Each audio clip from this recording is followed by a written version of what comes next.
All right. We good. We good. We going. Doing the stuff, the things. Gonna start a game.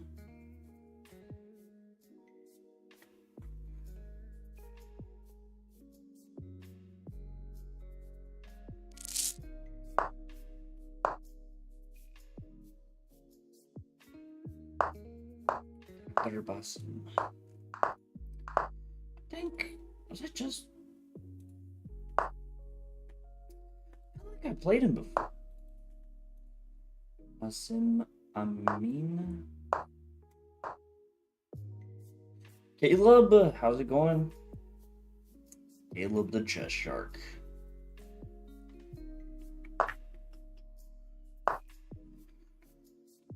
All right. Early 95. How's it going? How's life? Core? NL Core, how's it going? Core, I missed you for game analysis. I know it was a little slow. I know. That's typical. But was sad to miss you.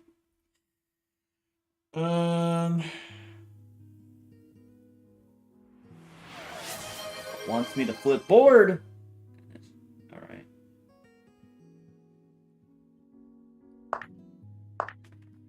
All right. Could possibly go wrong. Flipping the board mid-game.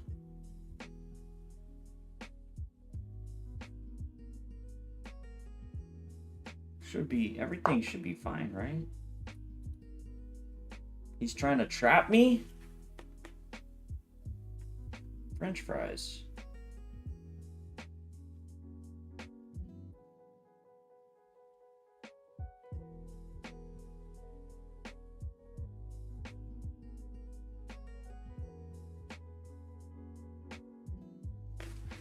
This is so weird. I feel like this just didn't work at all, but I'm not sure what I missed.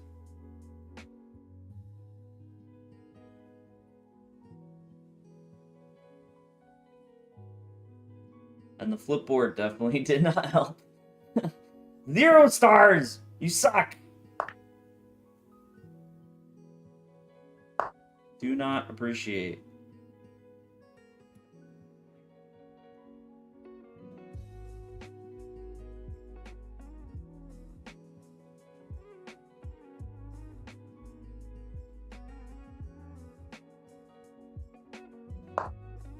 I don't know. We're going adventurous, I guess. We're going adventurous. And of course out. Okay.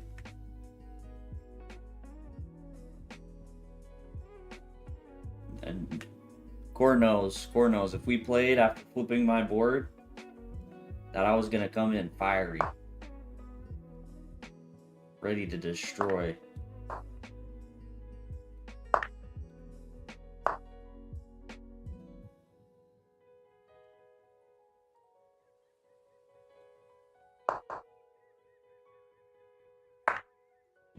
Dang. Extra cheese, how's it going? Sora, hello. Kashik, hello.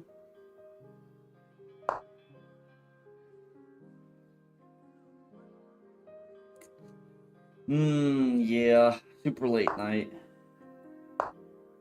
And still going. That's pretty wild. Oh, CJ, what's up?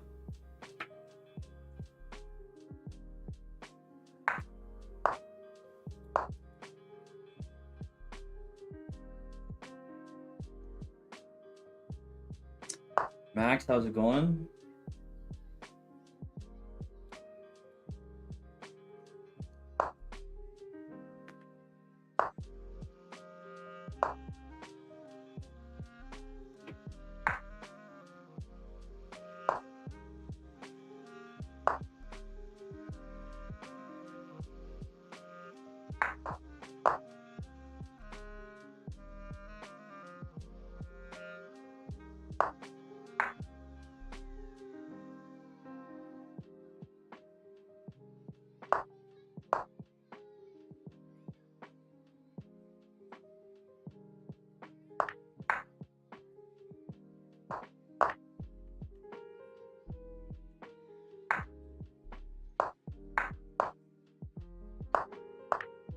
Yeah.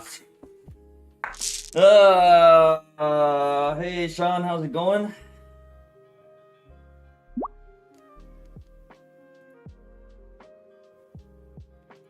All right, all right. We can jump into it. I don't know why, but like in my brain, I was at least getting this checked out. I'm still losing anyways, but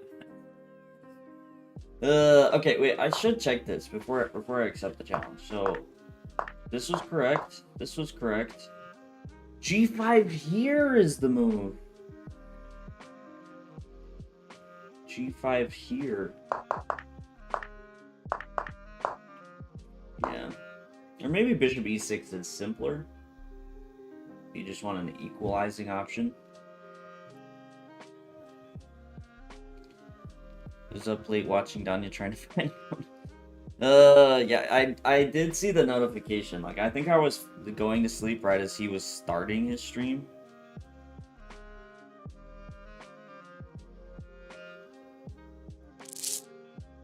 Yeah, but here we go. Here we go.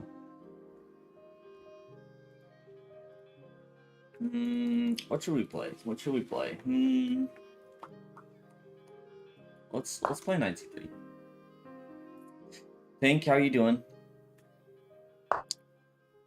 CJ, you got more time to study. Okay, I missed the first message. I got locked in at the end there. That's a bomb to drop on stream, CJ. But I do have. Okay, I could just transpose into the Caracan. I could, but we're not going to. We're gonna resist. Yeah, that's a bomb. CJ, you should call Tony because he might have some. If you haven't talked to him already, he might have something to tell you that would brighten your day. But I hope all is well, man. That's pretty wild. Oh, okay. So you already know. You already know, I assume.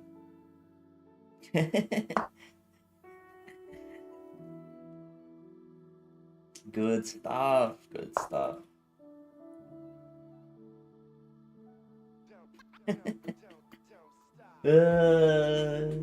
That's good. That's good. Well, DJ, hear me out. I hear Charlotte has a booming job market, growing city.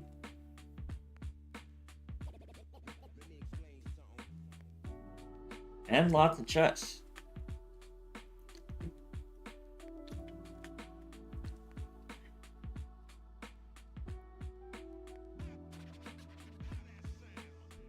Yeah, consider it.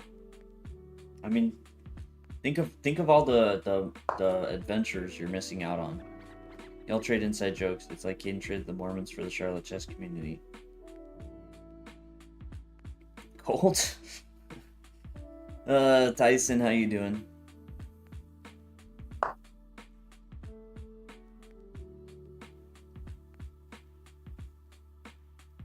That is a wild statement. Extra cheese. No, the inside jokes, for the sake of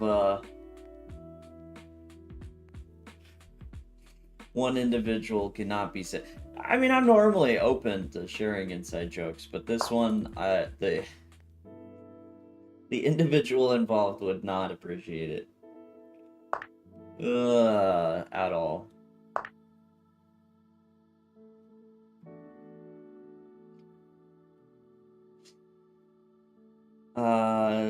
Tyson, you're a GM. I am a GM.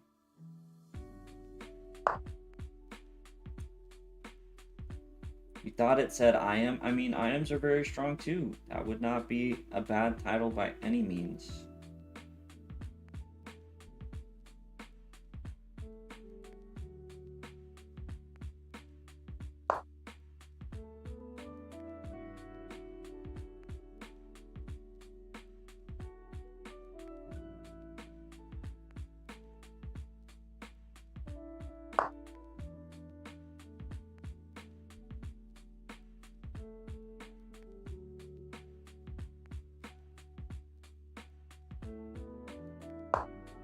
Interesting.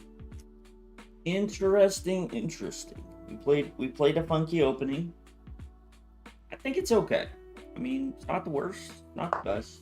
I think it's okay. We got some potential breaks. C3, F4, some potential maneuvering. Bring that knight there. Could also run this pawn down at some point. That's not too bad. And an FMCM NM. You're stuck with those titles for life. No, not Canada Master. Not Canada Master. Jeez. Not that one. Never.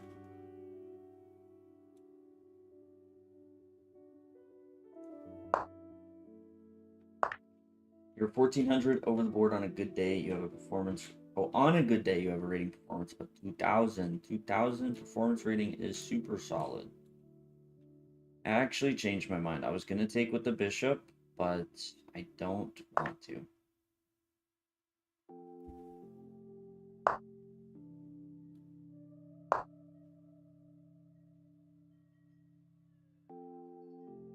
I don't think I should have played c3 there to begin with.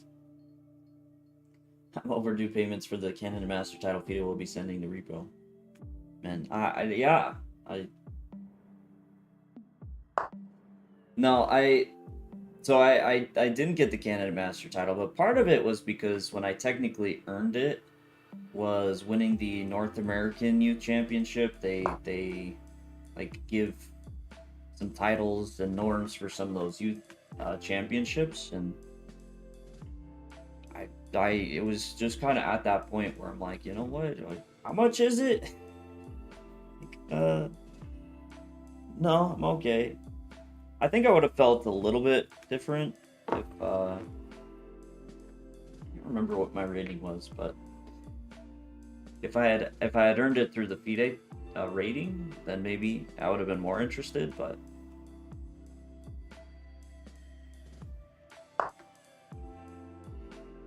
I actually don't even remember all the costs for the titles. I want to say for, could be wrong, like some of the higher titles, the Federation usually pays it, but maybe not. Tyson, then don't play on your bad day, always play on your good day. Easy 2000.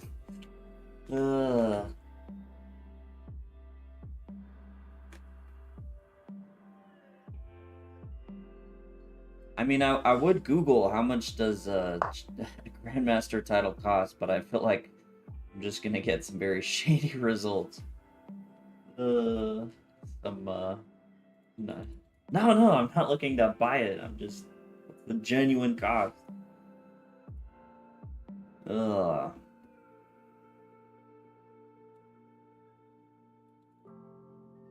maneuver. I kind of like the maneuver. Bring the bishop around. Kind of like the maneuver.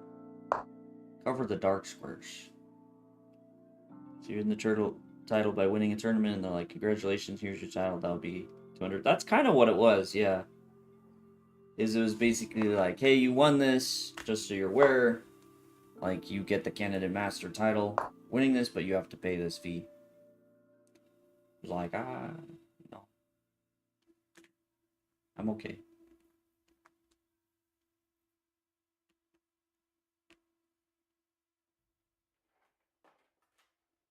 Now, if it had a cooler name, like instead of Candidate Master, if it was Chess Overlord, I don't know, I probably would have gotten it. Something like that. I need a better name. Candidate Master, just as I've said before on stream, doesn't. It's a good title.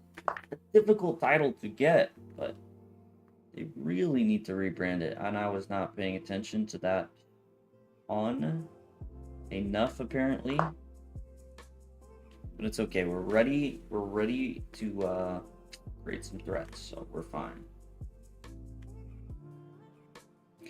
Never liked Candidate Master. Just sounds like a politician who didn't win a vote. They were good candidate. They were good candidate. Oh no, my friend. You have fallen for the trap I didn't know I set.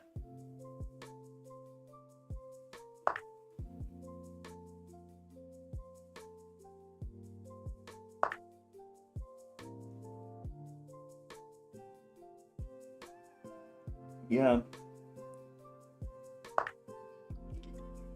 Yeah, candidate master. Am I right?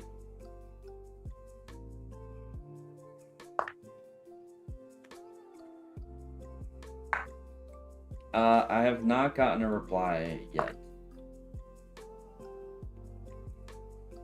Oh, Sammy plays chess. How's it going? Welcome to the queue. For Canada, NM is free because you have to pay for the membership to be eligible for tourneys. Oh, yeah. CFC, isn't that it? The Canadian Federation of Chess.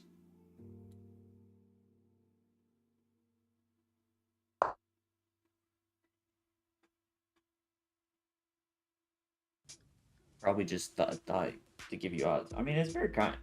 I do appreciate it, especially after just spacing the b4 pawn was hanging. I needed it.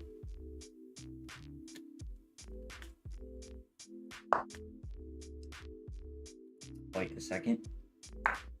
Wait a second. The pace. The pace.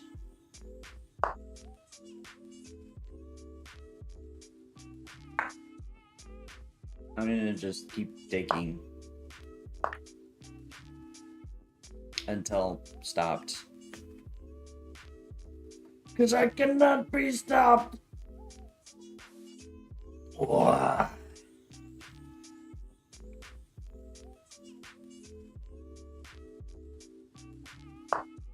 Does CFC have any other titles? Because technically USCF does. And like categories do.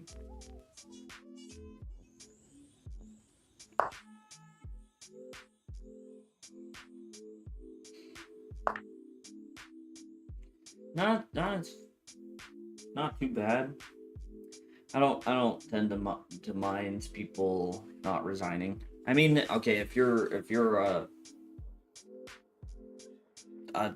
type of player and or like just an experienced player and you're down time and you're down material, then okay, maybe then. But even for the most part, we're chilling, we're playing. Gives me a chance to get fancy with a checkmate. Leave the queen hanging. GG's. Yeah, I think the opening was so-so. It's alright. Yeah, C3. C3 was silly. And then maybe not B4 in retrospect. And I guess it was okay, but the maneuver was good. Yeah, bishop B2 was silly. Then you just have to... Oh, man. I could have gotten pinned again. I take C4.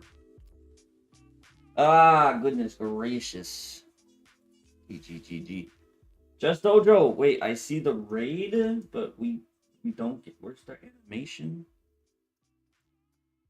Maybe we'll be here eventually. Chess Dojo, thank you so much for the raid. Anyone not following Chess Dojo, make sure drop the follow.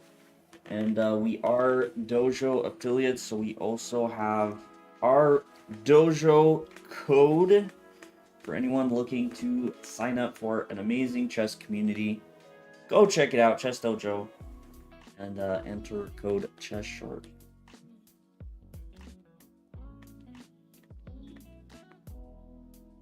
That's really weird. That's really weird. The I don't know, maybe did I miss the animation? Can I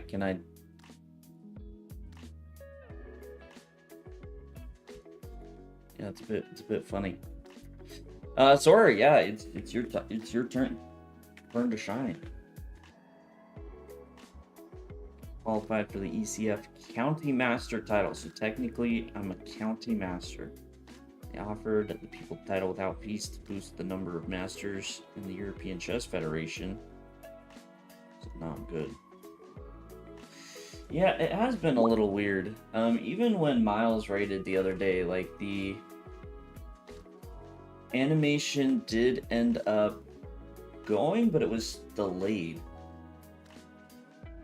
So I don't know. Although in fairness, like maybe the internet, I'd say, has also been kind of funky. All right, Sora, I think this is you, right? You're a persistent player.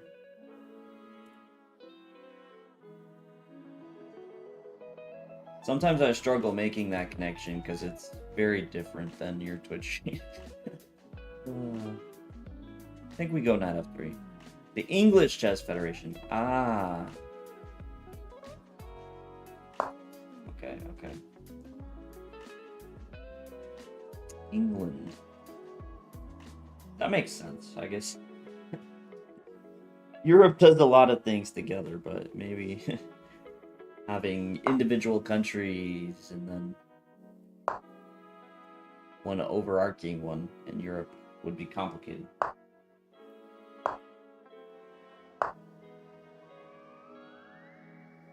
Feel like you're just copying me.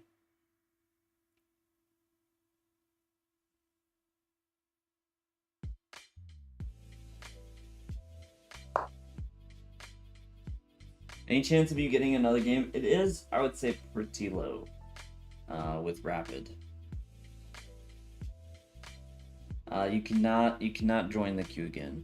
I mean, the only time I really do it is if I make it through the queue and just have some. You son of a biscuit.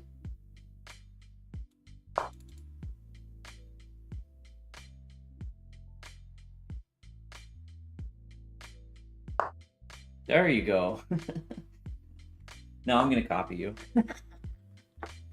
Ah, got him. The reversal.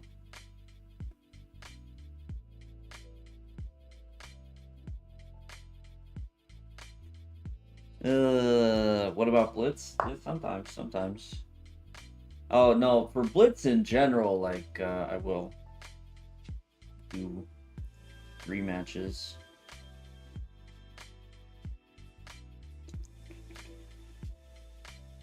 All right, let's play a weird move. Not intentionally trying to. I don't know. It kind of feels intentional.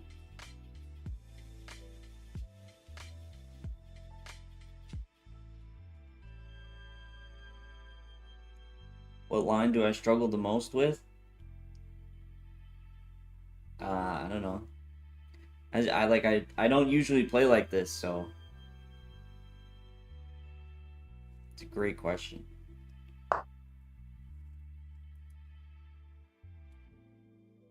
All right. We got the differentiation. If I play against the French, I usually play the Labordine variation.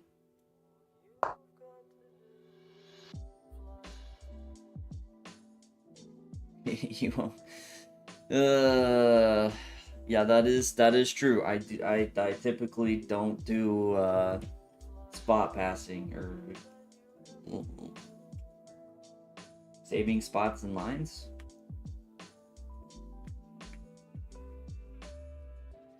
Trying to give everybody a chance. What's the Labordine? It's e4, e6, f4.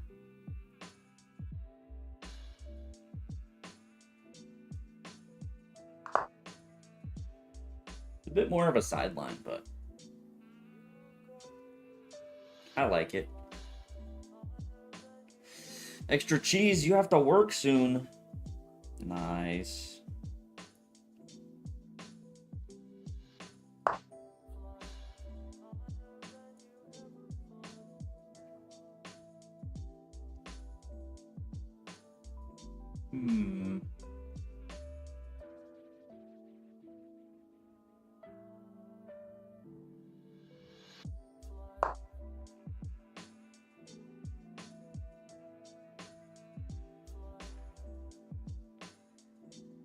H3. We're just taking our time. You hate that so much. Play the advance. I don't even know if I'll play e4 against you.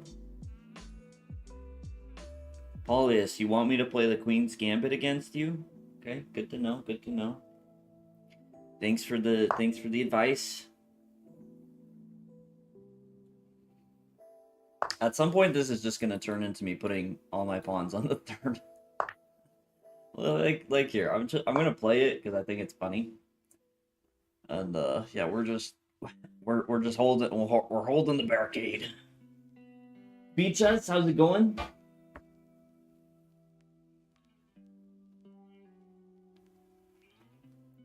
We need to be ultra super locked in. Do the chest pose.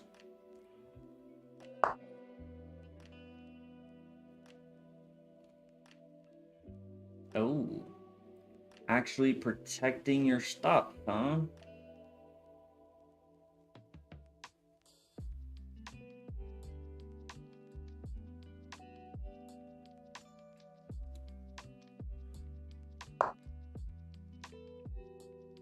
You should play e4, d4, or c4. Okay, what about knight f3? Or what about b3? Or what about knight c3? What happens if I play those?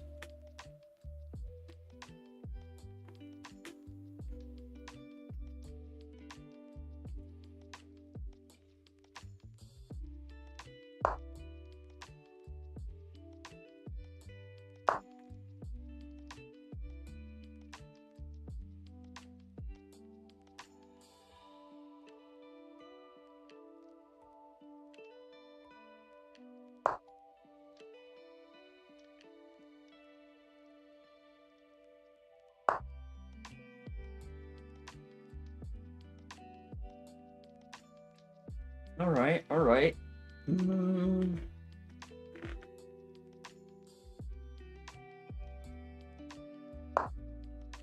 think we make this trade now.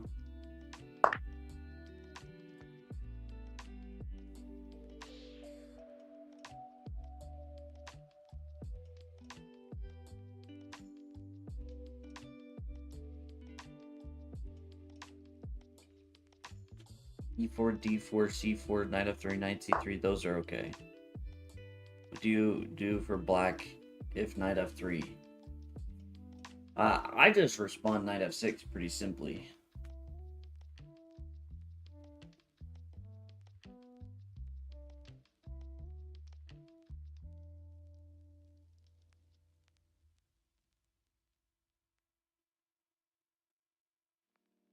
Okay, I mean, I was thinking somewhere about playing f4, but seems a bit, is it? How crazy is f4 actually?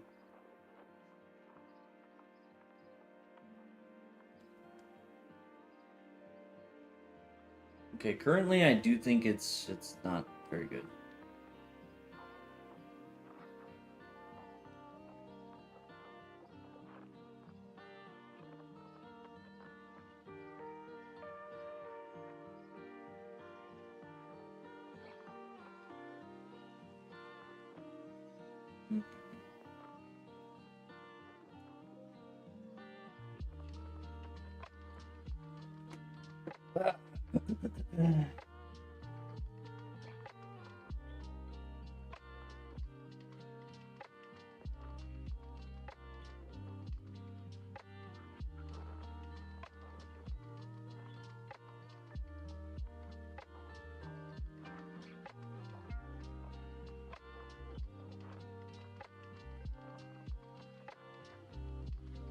Why no d4 after knight f6? I mean, you could play d4. Oh, you're talking about as white? I mean, variety. Depends on what my opponent plays. M325, how's it going? I'm doing all right this fine afternoon.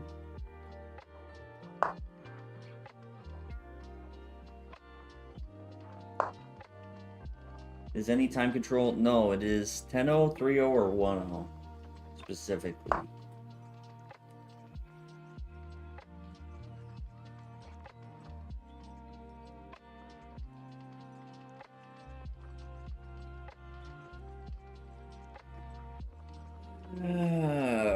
And all hell breaks loose. And all hell breaks loose. I don't know if that's a good decision. But, you know, when life gives you lemons, you just throw pawns at it. Why you do... Oh, not d5? It's not that d5 is a bad move. d5 is a fine move. I just prefer knight f6. Personal preference.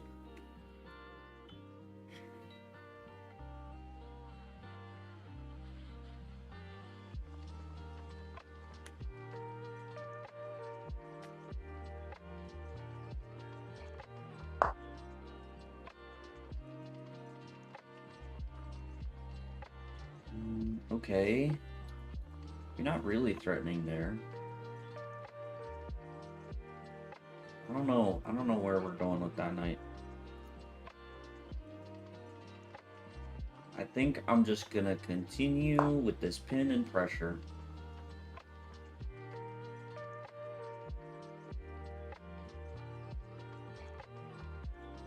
Can play 60-minute game? No, that's way too long.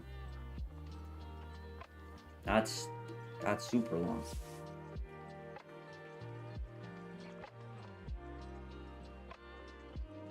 Gucci's piano's too expensive. No, the highest I play is Tenno.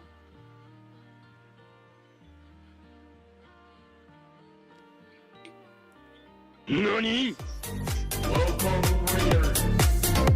Hey, that time the raid animation worked. Dina, thank you so much for the raid. Everybody, welcome in.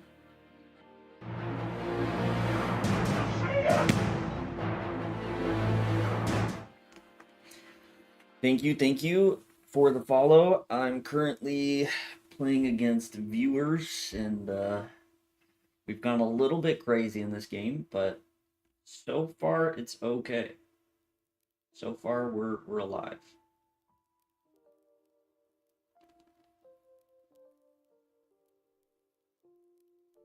Look who is alive? Me or you? I mean, you. I heard you were up super late last night. So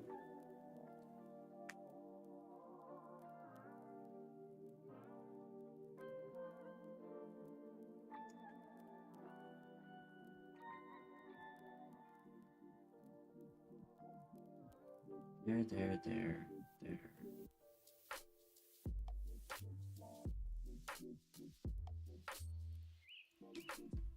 You arrived at 5:30 and left at 11 p.m. Good grief. Good stars above. That is a long time.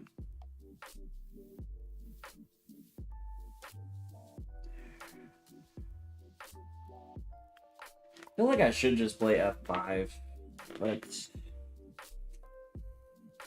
I don't love it. I want more. But at the end of the day, I probably just have to... Yeah.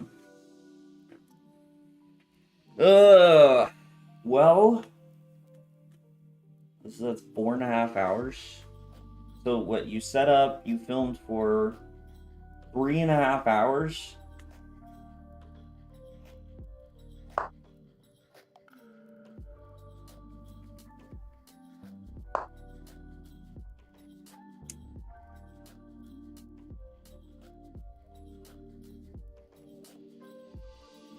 I don't know if that was the move.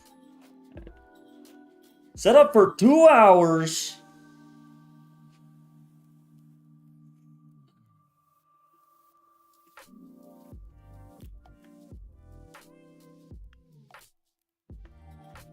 Holy goodness gracious, 2 hours. No, maybe 3. What the? Okay, oh. No, maybe 3 interview time. Yeah, I should have probably prevented that move, but it's fine. We're fine. We're gonna start playing faster. And when with speed. No better. Hey, Just Fan, how's it going?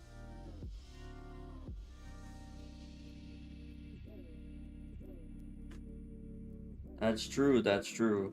We're planning on doing some filming.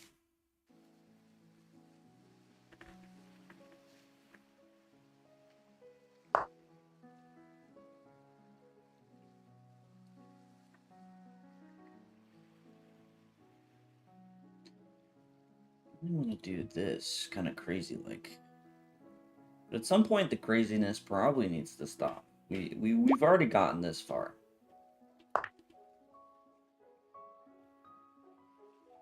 I gift a sub, would you play it? No. I would not do a 60-minute game. What would it take? Let me think about this. Give subs to play a 60-minute game. Because it's kind of like a training game at that point, which training games like you're probably more in the realm of like 20 subs is what I would need to be convinced.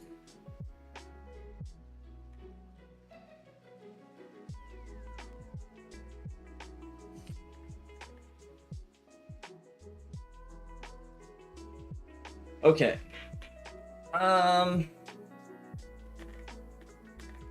don't know. His knight's gonna go here.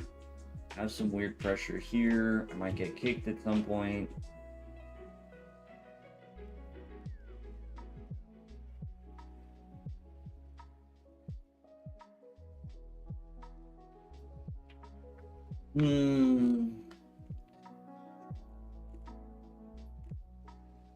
That looks tempting, actually. There. Okay, I think I start with this. 5 subs to skip the queue, 500 subs to play a 60-minute game. Yeah, well, okay. 20 subs to hijack the whole stream. That's true, that's true.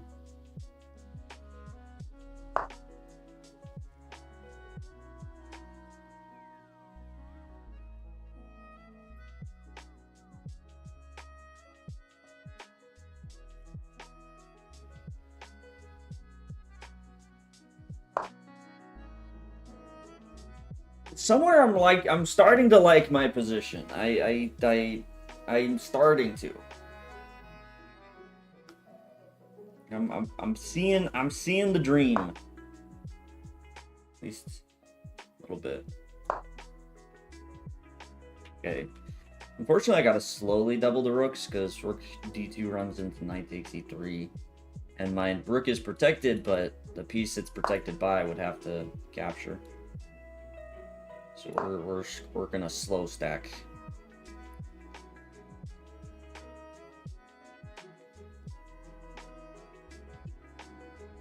$30 for a 30-minute game. That's like 5 subs to do a 30-minute game. No, five subs is like skip the queue.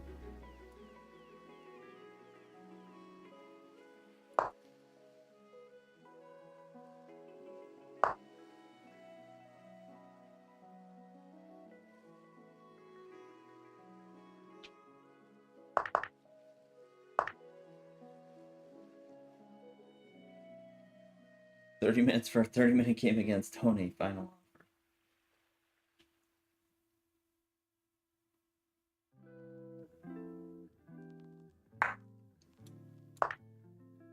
We're just committed. We're just committed at this point. We're just going. We're going.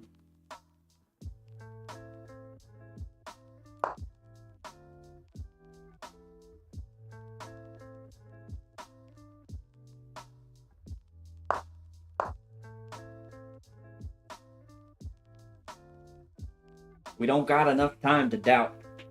Just enough time to play. I don't know where are we going with this? Where are you going with this, sir? What is this? Wait, I just drop back.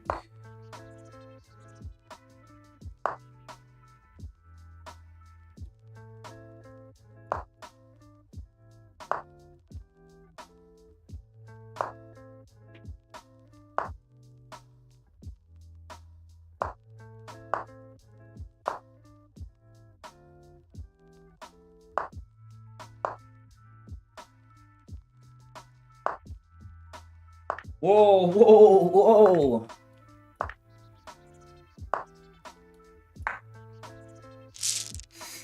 Ooh, GG's, GG's. Blindfold vids on TikTok are so impressive. Hey, glad you enjoyed them. Yeah, both 4 misses. Wow, take is better for me.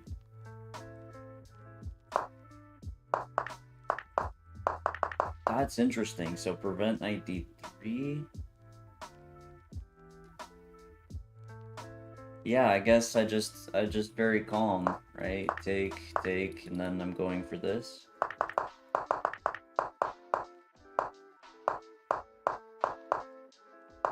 Knight d2 there. Yeah, okay, rook takes. Yeah, but you know, this looked like fun. Ah, rook takes d6 was the missed moment. Rook takes d6, queen takes e4. Yeah. At this point, you know, the clock is the clock, and gotta go fast. Chess fan, I know, right? Where is that guy? Ah. All gotta follow the script. Gotta follow the script. Alright, extra cheese. Enjoy work. Kashik, if you're there, let me know. Troll went back under the bridge. I'm sure we'll see the troll with a different account next time. Were you saying, oh, I was just kind of surprised by what I should have done. I mean, I started to get a sense that my position, like that structure, actually worked better than I gave it credit for. But I really wasn't thinking about taking or knight f2 here, which is the computer suggestions. But I guess this is just more solid than I thought. But yeah, it looks like some h5 stuff for you and some more aggression. That's what the computer wanted. Probably something like this at some point. Which I didn't really think about the game. Kashik may very well not be here. That is true. But yeah, rook takes d3. But I know, this seemed like a fun position to play. But yeah, rook takes d6, I guess, is a bit of a problem for me. I think that was the missed moment, because even though you're like technically winning here, I just think with that time situation, like it's too much of a challenge, too much of a problem.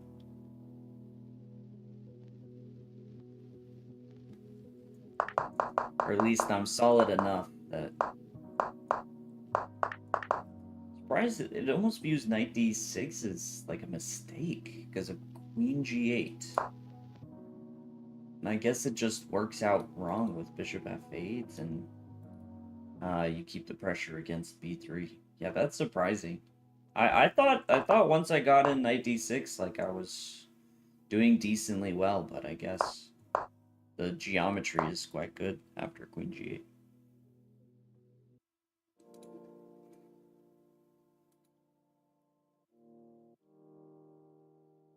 Against another 2100 would be a problem. No, it's still a good game.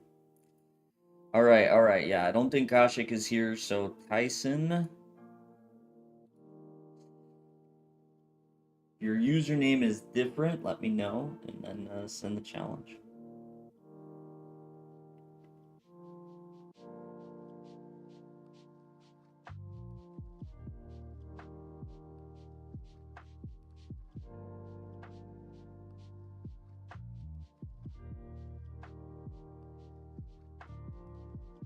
Sent me a friend request. Oh, you are Tyson Ramus. All right.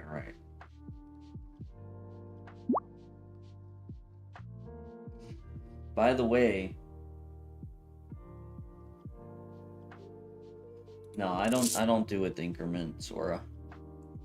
I do with no increment, so it kind of keeps going, you know, a bit smoother.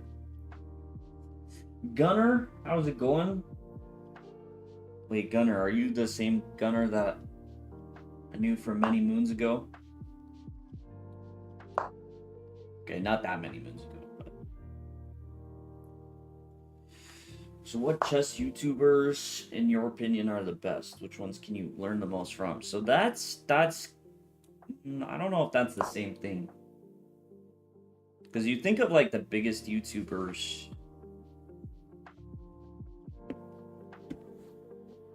Then... I mean, they're not necessarily the most educational. So you can flag just in case you're losing? Yeah, pretty much. No, I started doing it for two reasons. One, to keep everything going a bit smoother, and two, it is a bit of like a anti-cheat. Not that I don't play cheaters when accepting viewer challenges, but I do think it helps. Oh, you're playing IRL. So I think chess the best in my opinion. Honestly, like I think the way that well, I can't just in case Dina's here, maybe I should say Dina first. Just under duress, just in case. But that one, I don't know, because I feel like the best part that I've enjoyed with Dina is like also being part of the videos. So I think she does a great job, but it is also like one of the funnest YouTube videos for me was pretending to be an old grandma. And then it's like I feel like I'm complimenting myself by saying, yeah, I really love it because I got to be a part of it. Haha, good job, me. No, I think Dina does a good job. Danya, I honestly, as far as educational, I feel like I've heard the most positive things about Danya speedruns. Like, specifically the speedruns. I feel like, as far as just what people have said they've learned a lot from, that's been a big one.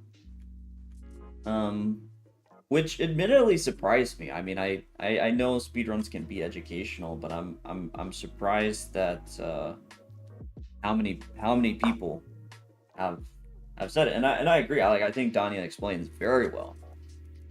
But I mean, speedruns, it's like you can explain it very well, but it's not necessarily in an educational setting compared to like someone who sets up a position and like does it very intentionally to explain it.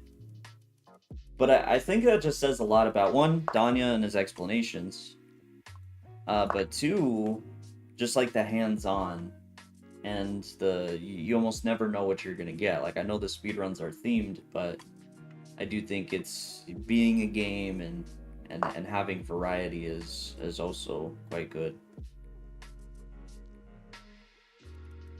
Okay, there's a pawn on b2 that's hanging.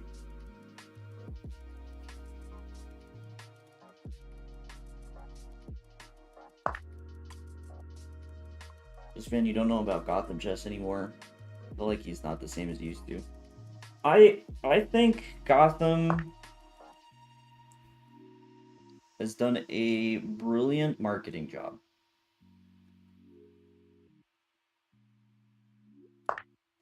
He has high energy, which is great for content.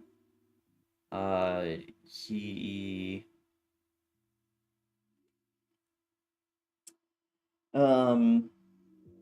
you know, knows how to catch your attention. I think that's the part of Gotham that he has done very well. Tanya just goes much more in depth with his concepts and explanations than any other YouTuber. For everyone that really wants somebody else that is highly instructed, check out Irina Crush's channel. She goes over many concepts. I actually did watch one of Irina Crush's videos, and I thought it was quite good. And she dived into some things that I don't think a lot of players do, as far as critical thinking. King Chess, welcome to the queue.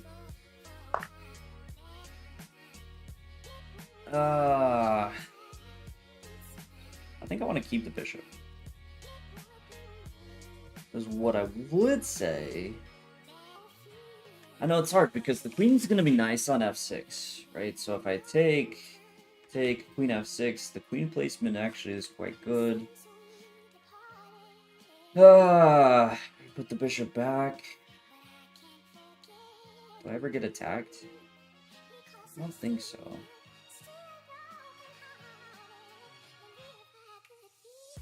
But the file is pretty empty. No, okay, I'm gonna keep the bishop just because I think it's more fun. This is very comfortable to take and put the queen on f6. It's a very good place, and it should complement the bishop well, but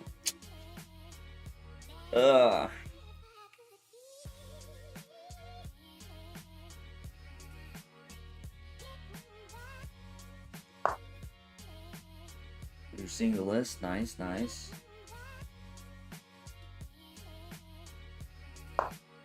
Yeah, I did not catch that at first.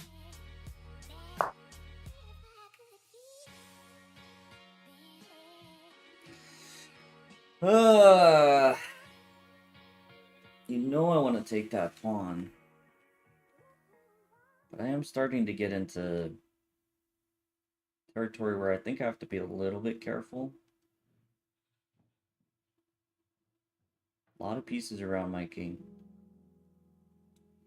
But we're greedy, so we're gonna do it. c4, I have d5. Huge positive. Huge positive for the concern that I have, which is my bishop getting trapped.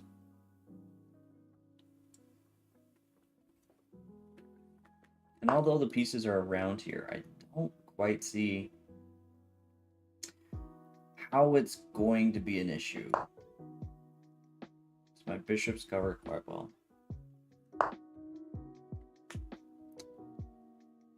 My friend, the bishops will be the death of you. Those long diagonals.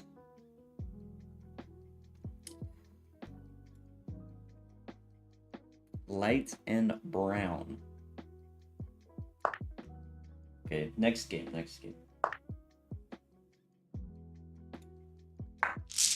GG. Yeah, you just I just got you with the bishops on those diagonals, picking up your stuff.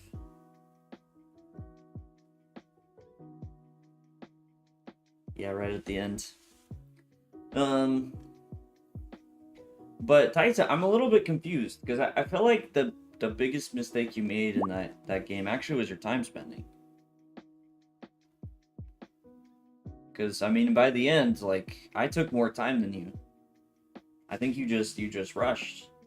But it's confusing because you wanted to play like potentially a 60-minute game. But then you didn't really spend the time that you did have. Alright, Paulius has already sent the challenge. Feel like Gotham just wants money. He genuinely seems money hungry. I don't like what he's become. I mean, look,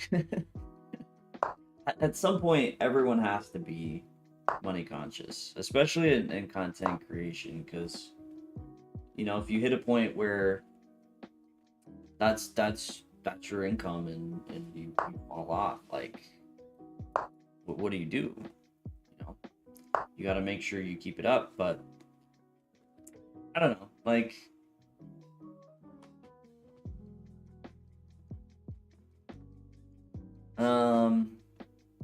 first of all, Mikey D, doing pretty well. How are you doing? Heard anything about this Gotham chessboard? I think I saw a little bit about them. I don't know too much, but it's also tricky, right? Because if you're in a situation where you've never done something like that before, like you've never put out a product to stores and or you're writing a book, or you know, like everything like that. You can't be expected to nail it on the first try, and there's so much that goes into it that I think it's difficult to be sure of. Not like I don't understand enough, honestly, to fully say one way or the other, but there are a lot of things I think even though Gotham I wouldn't say is my favorite. Like I'm not a fan of the clickbait. I just do think there are a lot of things you have to give, or I'm willing to give the benefit of the doubt on. Patron, how's it going? Janny, help. You have the national round of the economics Olympia tomorrow, and you're so stressed and nervous. Wait, what are you nervous about? What are you nervous about?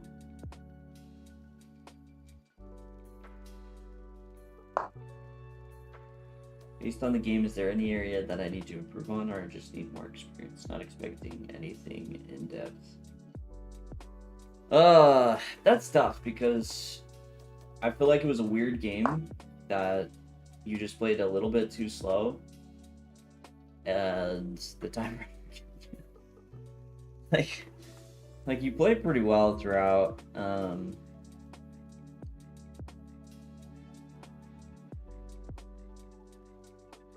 So that one's a bit tricky. Now with that said, I do think on the time spending, there were definitely some parts early on that you just spent more time. Like I forget where, but when I really paused to think, I was really surprised that I was up on time.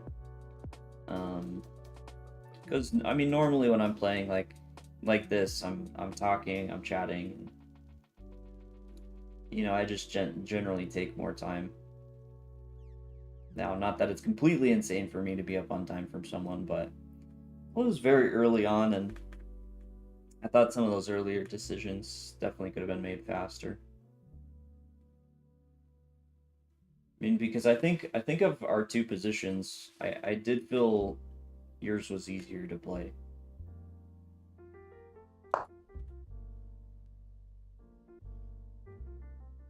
Standing there and fumbling, but why? Like, you stand there, you fumble, like, okay, that happens to everyone. Your life doesn't end, does it?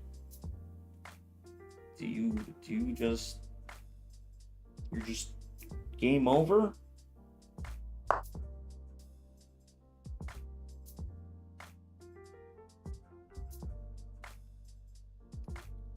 Okay, Spawn has some potential to get taken. Yeah, we're just gonna take that pawn there. Pretty simple. Yeah, quality of play. No, and I get that, but yeah, there was definitely, I mean, especially considering how symmetrical it was in the early stages. I just don't think you needed to spend that much time. John Bartholomew is very good, explains concepts very simply, and years of content. I do like John quite a bit. Super cool guy. Is it bad to push Harry in these types of situations? There's definitely a world where you could, but in this particular case, I just think it's a lot of time being spent when the focus is here, right? Like, the focus is the center of the board right now by a wide margin. Okay, now here was the question. I think I just take here.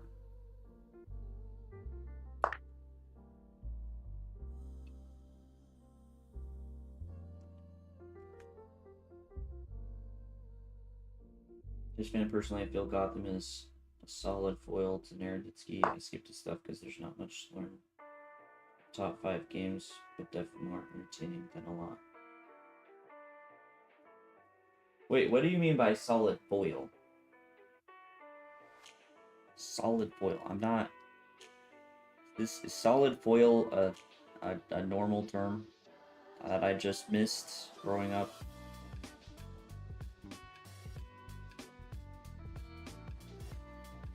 A few options.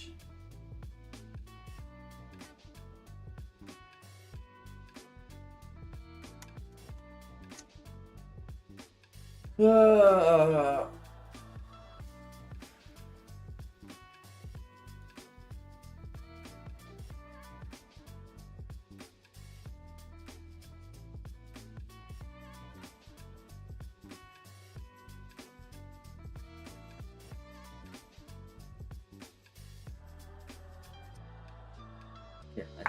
I think I take here. Because this pin's just annoying in all situations. It's just that people I feel like have way too high expectation of me and would just be really sad. Also, it's 75 the smartest economic. Nice rulers there. No, just focus on doing your best, right? I don't know. Just focus on doing your best, and as long as you do that, it's a success. You're normally a slower player when it comes to rapid classical anyways. Yeah. Which, okay, 10-0 normally wouldn't be the time control, I would say. Like, really think about your weaknesses and how to improve. Like, the longer the better, typically, when trying to find your weaknesses. But, yeah, in that case, it's definitely the most evident improvement in that game. How the heck is Nerditsky so high rated online and only FIDE only around top 100 or 150? I mean, that's just not true, though. Because you're comparing Nerditsky's classical to his blitz, I assume. But if you compare Nerditsky's FIDE blitz to his online blitz, like, it's a lot more comparable.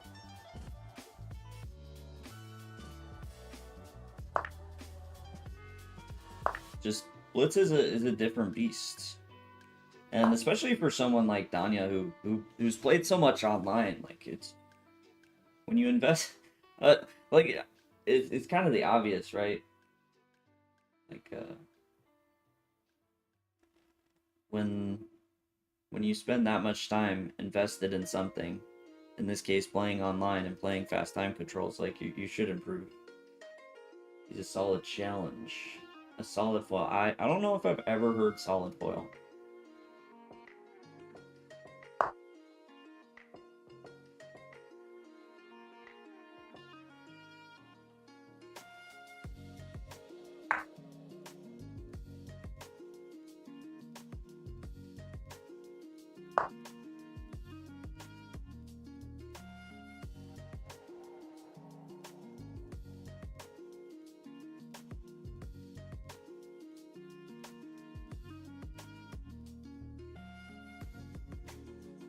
What's the next step here?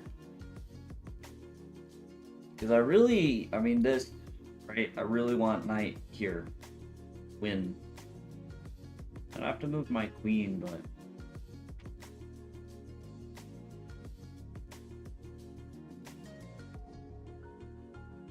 Not like that's the only option. I mean, just moving the knight to open up the bishop also quite nice. But I do think just dropping back looks pretty good. Alright, sounds good. Janny, sounds good.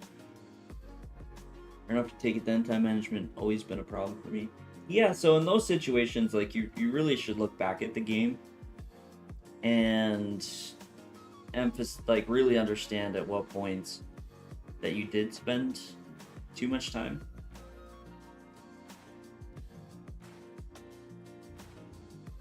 And where you could have just played faster. Because, yeah, being up time is definitely a clear advantage. Like, even in classical, like, at this point, I'm definitely a lot more to the stage where I want to try and play fast. Because there's just such an advantage. Like, even if it's not your opponent flagging, like, chess is complicated to the very end. Or a lot of positions later in the game are just gonna be nice to have time to think.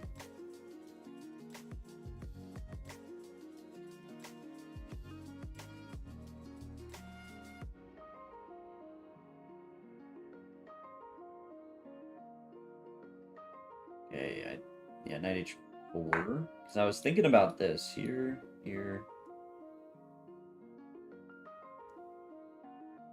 Take. Maybe he can block though. Oh no, no, I take here. Duh. That's okay. I got lost in my thoughts a little bit. Okay, yeah, he goes there, but now things feel like they're very much coming together. Very much. Oh, that square is guarded. Okay. I forgot about that. In a few of these lines now, I've been planning rook e8. So let's not do that. Shoot. Ah, goodness gracious.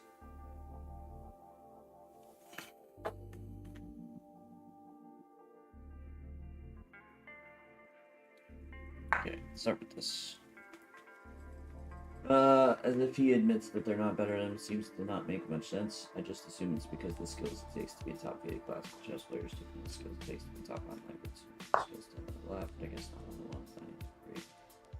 Mechanics of online chess. Yeah, but it's also like I gotta think of how to.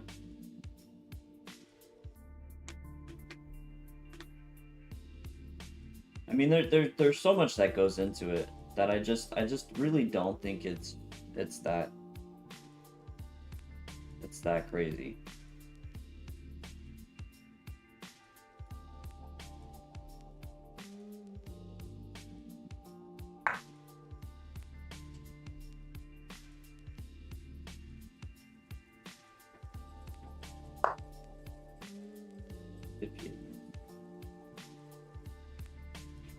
Oh my goodness! I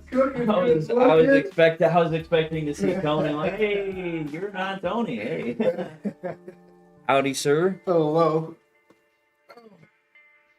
What are we doing? I'm playing a rapid game.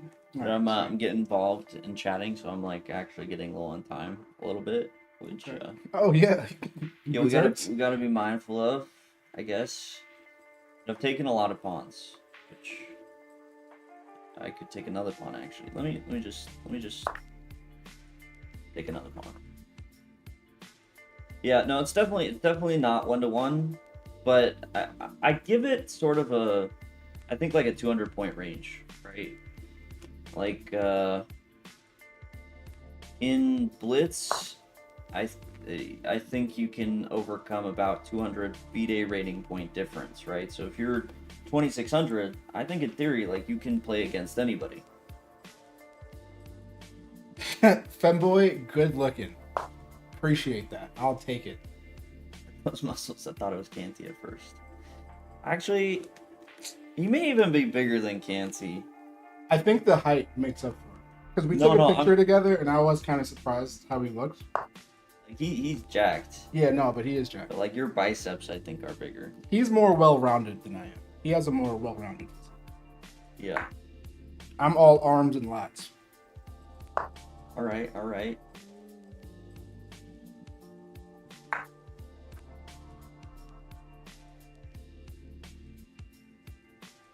Yeah, we got a nice little discard. He tried to take my stuff, so now I have to take his stuff.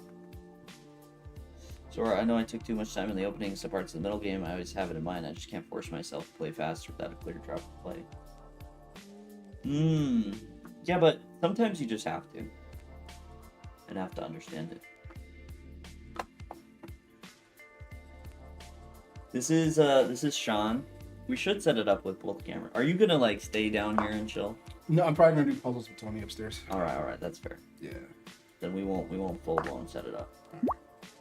Because yeah, I mean we have the 2 cameras set up and I can come hang out later if they want just like a really low quality stream running next to yours. on high quality. If you guys are interested in just a Simo Blundercast. Do you ever feel like you're too harsh on your own play? So me and Tony were just having a talk, and I don't feel like it in the moment, but then I'll notice things where I'm like, okay, if this was someone else, I would be a lot nicer to them. But it's me. So you do kind of know. I do kind of subconsciously, because we were looking at like my win and loss rates, like the percentages, and they're pretty decent. Like, how's it going? All plus 50, but it just doesn't feel. I don't know. It's weird. I am hard on myself though. Yeah. Where do you think that stems from? I feel like we're just having a full. I'm gonna change the stream name. We're gonna change it to Chess Chatting. Chess Psychology. Where do I think it stems from? I think a lot of it is I know so many people who say like, I started chess with the Queen's Gambit, and now I'm like 2,000 online. And I'm like, I remember being like 3 years into chess when the Queen's Gambit came out. Like, I do remember. But I think that's a lot of it. The time spent in chess and the ELO ratio, I think, messes with me a lot. Yeah. Because you feel like you suck compared to other people, or? Yes. Interesting. All right. Well, we're gonna keep digging in this, but I gotta run to the restroom. So all right, cool. Entertain the people. Sammy plays chess. Send me your challenge. So I'll talk to the chat while you're gone. All right. Tell them your life story. Tell them my life story. Tell them they should believe in themselves. I started chess years ago, and now I talk to GMs. Fair. I also started chess years ago, and now I talk to GMs. What is Sean's rating? Over the board, I'm right at 1,000. Online rapid, I peaked at 14. I'm like 12 now, but my blitzes are like, is like 600, 700. Yeah, blitz. That's what I meant to say. Bullet, I barely play. It's like 500. W chain, boy. Good look, Cloud.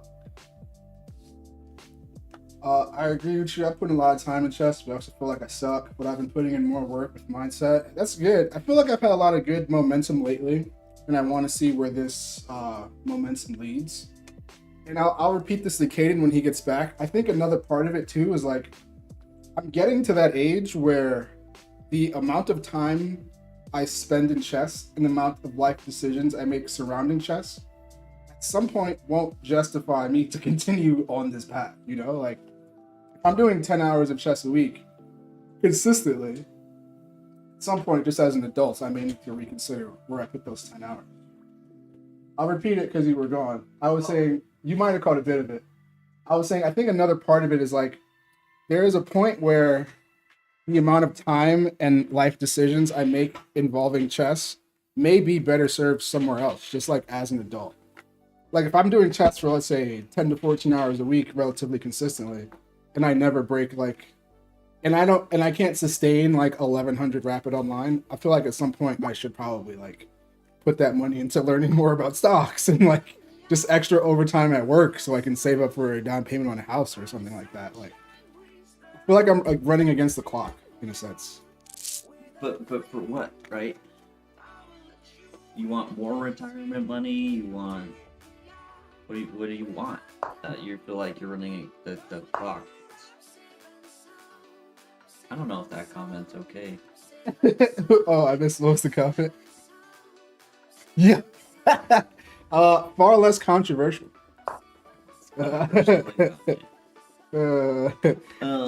Chess fan says, if you want to play chess and get better, it seems like you need to eat it, sleep it, and live it. I can relate to that. Because I meet a lot of people who say, like, they study for like 30 minutes a day. And I think if I only did 30 minutes of chess a day, I don't know that I would improve at all. But like I said, I feel like I got some good momentum here lately.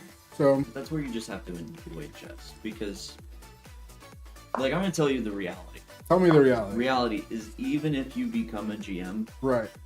If you're talking about monetary benefit for your life, right, it would be better served the time spent elsewhere. Fair. Like if your life goal is just to make the most money you can, likely chance is even if you make GM, you should be spending that time elsewhere. Right. So luckily, not a brag. I'll be fine. I'll be okay. Money. I'm not gonna be rich. I'm not gonna be super wealthy. I'll be okay. Is the outcome that it currently looks. But I think the most embarrassing thing to me right now is like we're at the chess club the other night, right? Mm-hmm. And I play a guy who's 1800 online, no, 2000 online, 1100 on board. We're in the same section, which bothers me. Another story though. And he's one of the people that started with the Queen's Gambit. And then he's like, "Oh, how long have you been playing chess?" And I'm like, "Do I give you the real year? Do I give you the year I started playing tournaments? Do I give you the year I started playing like daily consecutively and trying to improve?" I almost never know what number to say. Because at this point, I graduated college, let's see, 2018. So I've probably been playing since like 2015. I've known how the pieces move, I'd say, since like 2015. So it's like we're coming on 10 years here. But it's there have been a lot of gaps in between. This is the most consecutive, hands down, I've been. And I still, to this day, have not had a week where I've played chess 7 days a week. So my consistency can still improve. It's like I never know what number to give people for the time. I used to play chess as a child, and I started back up around Queen's Gambit, and I'm only 1650. I study lots, but it gets disheartening seeing people or YouTubers play for a year. And they're like 2K like it's nothing. Yeah, no, I mean, relatable. They say being able to play chess is a sign of a gentleman, and playing chess well is a sign of a wasted life. I've never known how I feel about that, because I think when I was spending time like playing video games or even just like watching TV, I watch a lot of TV. I don't know why that is less of a wasted life than playing chess. And everyone watches hours of TV a week, so we're all wasting our time to some extent somehow. This one lets me make friends. Right. So maybe instead of the ELO, you should count the friends you made along the way. So my crowning accomplishment is you, is what you're saying.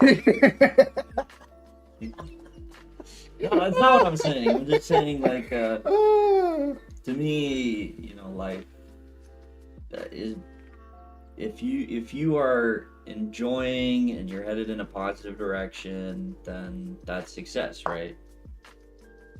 Say it again. Like, if you're enjoying life, you're headed in a positive direction. Okay, yeah. Life is good. Yeah, for sure. Right, like it could be better. We could get more specific with it, but yeah.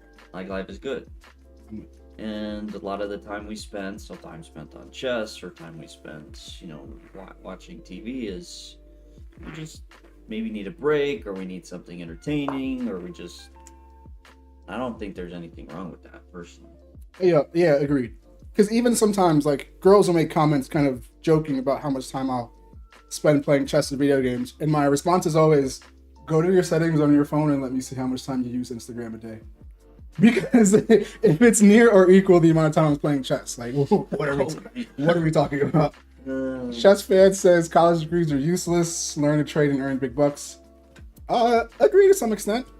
I think I lucked out, in a sense, into a degree that's not entirely useless. Let's see. I was about to exit, but this is interesting. Not gonna lie. Thanks for hanging around. Thanks, Dora. Hate you too. Our therapy talks do tend to... People relate to these conversations, I've understood. Yeah. Which I appreciate. No, I mean, there's a lot of reality there. It's something that surprised me. I mean, you're around 1,000 rated, and I know some of the other people that I've talked to around your rating deal with a lot of the same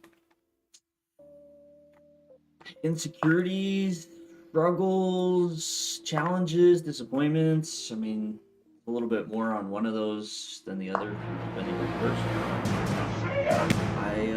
I don't get it. I understand. And I entirely understand. Like don't like I get feeling that way about chess and the anxiety and the stress and you know, maybe even tying some of your self-worth to it. But I also just feel like it, like, around 1,000 is a beautiful rating because you don't have to stress about that, right? Like in my mind, like when I was around 1,000, like I was just having fun with chess. Like I was just I was pretty young, but I was gonna say when like you I was just enjoying it and enjoying chess, and I did everything because I enjoyed it. Like I did the puzzles, I did the playing, I did everything simply because I enjoyed it. I had no intention of improving. And I guess the reason I bring it up is I feel like a lot of the around 1,000s that I know nowadays, and I think a lot of it's internet, some of it could be community, but they think so much about rating and like these expectations and improvement and all that. And I've also seen on the flip side some people in just like local communities, like in Australia, these people that had no idea about ratings, none of that, and they wanted to improve, but they didn't stress about it at all. Like they were just playing chess, they were having a good time, and I feel like a lot of this comes from the internet and seeing so many strong players and just having a really false expectation of what chess is to begin with. which is fair because when I first started playing chess, I was in a place where there was no internet, so like I didn't know what ratings were until I'd been playing chess for like near a month already. And then I got back and saw it, and I started playing online. And I felt good playing in the environment where I learned. And I got online and was like, oh no, these are the good people. When I got into the online pool, and I feel like it's just been downhill since then. And then, like I said, it's like 1,000. And when I speak to other people, I don't sound like this. So like, because I'll tell people all the time, like, don't look at the elo, look at the percentile. You'll feel better. Because the percentiles are a lot more accurate, and we use percentiles in regular life for a lot more things anyway, so they could still apply here. GG. I don't know. Something else that'll surprise you, because I didn't realize this till me and Tony were talking the other day. He wants me to try to play a consecutive hour of Blitz a day, and I've never in my life played a consecutive hour of chess outside of like actual classical games. Yeah, that's wild. Because like I'll be online, some days I log in, and if I'm playing rapid and I win 2 games, I think to myself, well, it's only downhill from here. Let me get out of here before I give all my elo back to the community.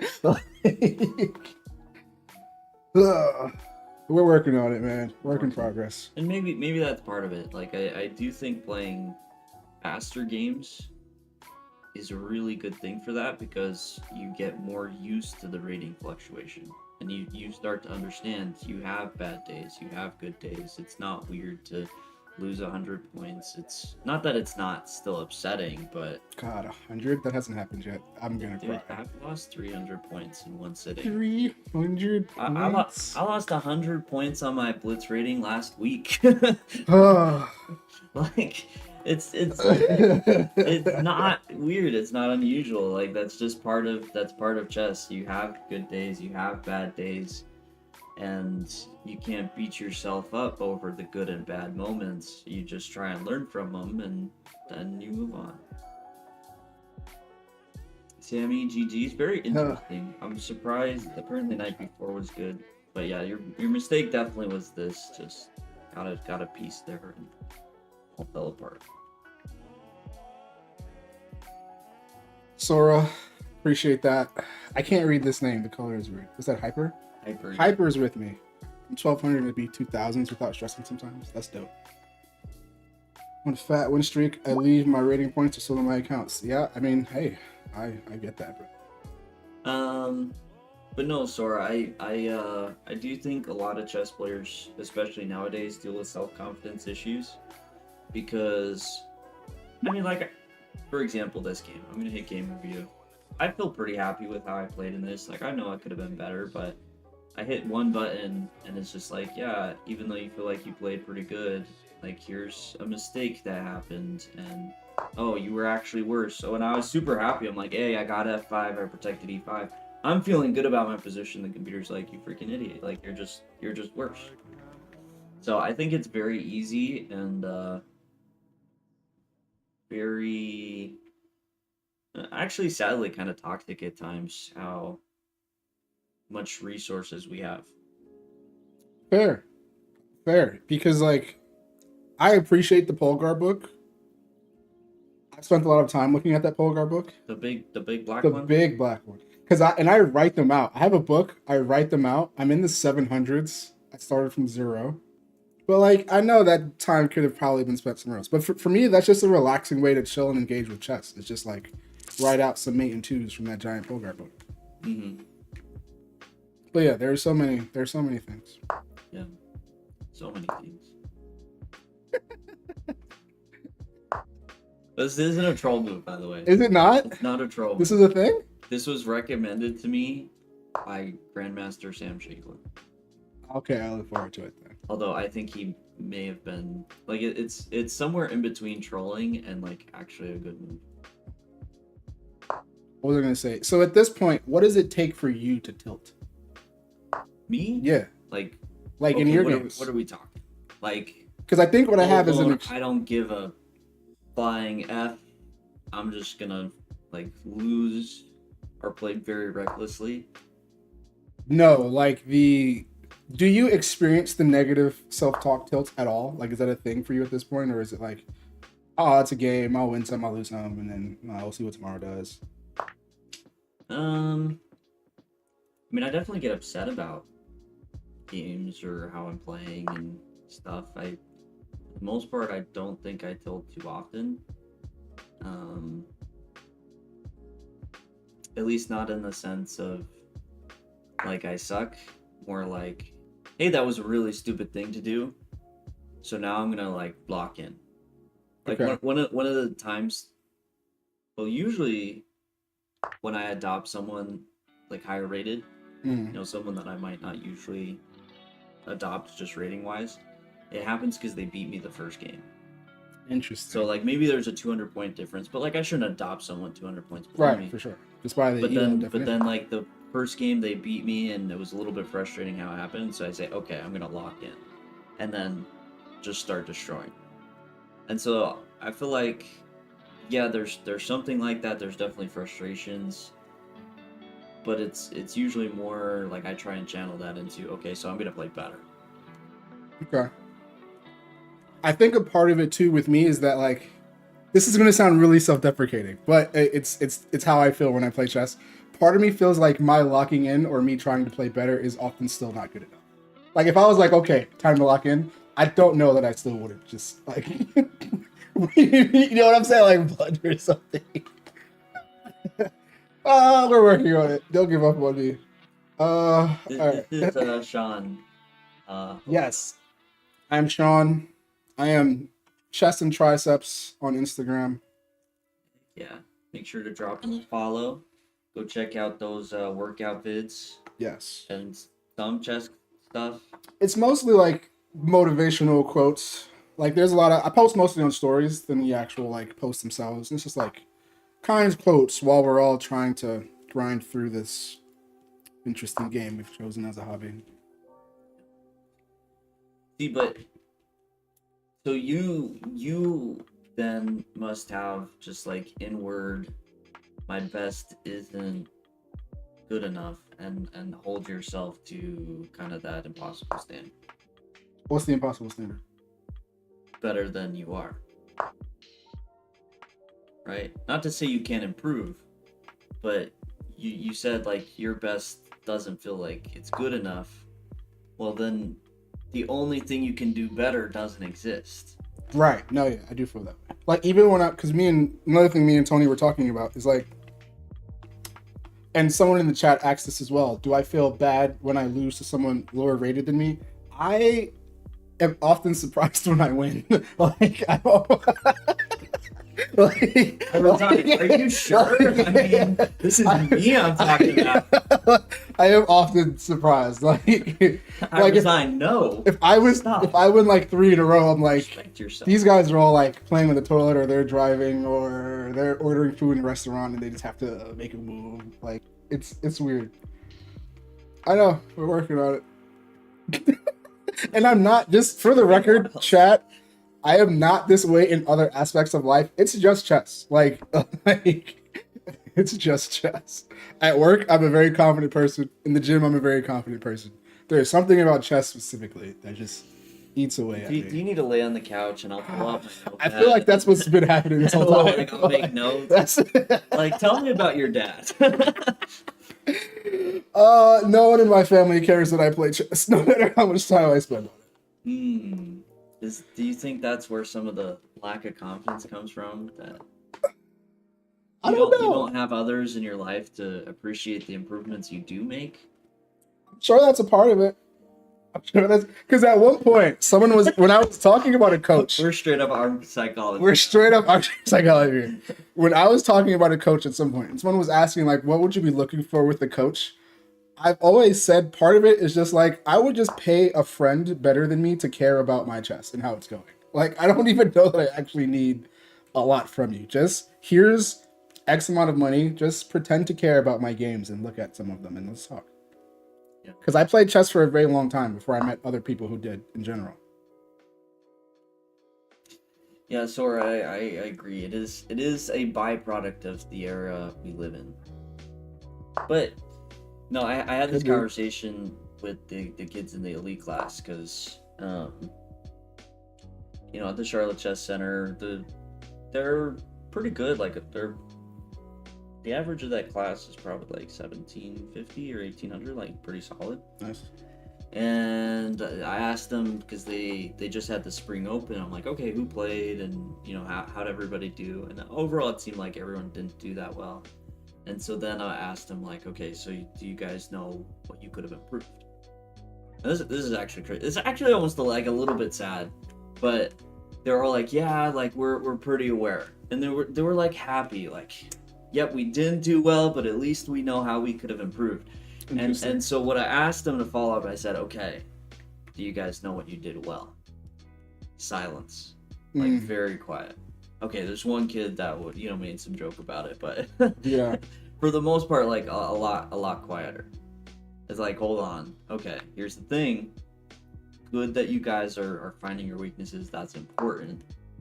But you can't truly understand your weaknesses if you don't understand your strengths. Like, you need to have both. You need to understand what you did well, and you need to understand what you were bad.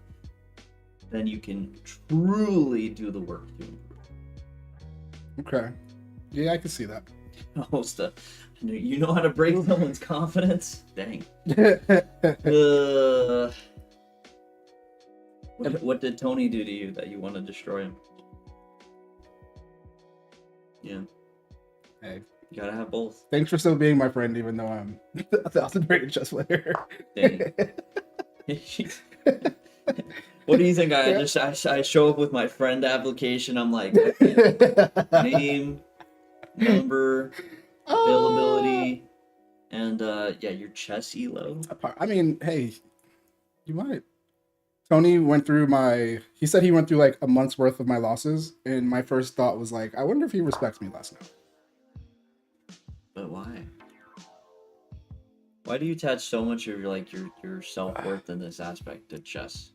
Because it's been so long, and I've tried. Granted, I haven't necessarily worked hard because I've seen what some people's hard work is, but I've made an effort, and it's been over so long that I feel like some of my friends who don't play chess just think of me as that chess player now, and then some people will be like, "Oh, you've been working on these puzzles for 5 years. You must be so good now." And I'm like, sorry to break it to you. Or like, they don't know. So I'll be like, to them I'm really good. But like, then I'll meet people who have never been 1,000 rated because they just skipped it. Like, that's insane.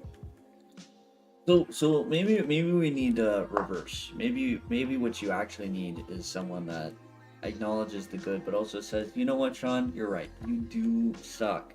But that's okay. Right? Oh, is it okay? See, that's where I go. Okay. Because I'm getting the feeling I could sit here and I could compliment you. I could say, hey, Sean, here's what you're doing well. But you would still be stuck on the numbers, and you would still be like, but my rating's still this, and I'm still making these mistakes, and I still get told, game review, yada, yada, yada, by the computer. And so I feel like the part that we have to acknowledge is, yes, you do suck. You should be better for how long you've played. But that's okay. There's nothing wrong with that. Because at the end of the day, I don't think your goal is to be Magnus Carlsen, is to be the world champion of chess. This is true. Yeah.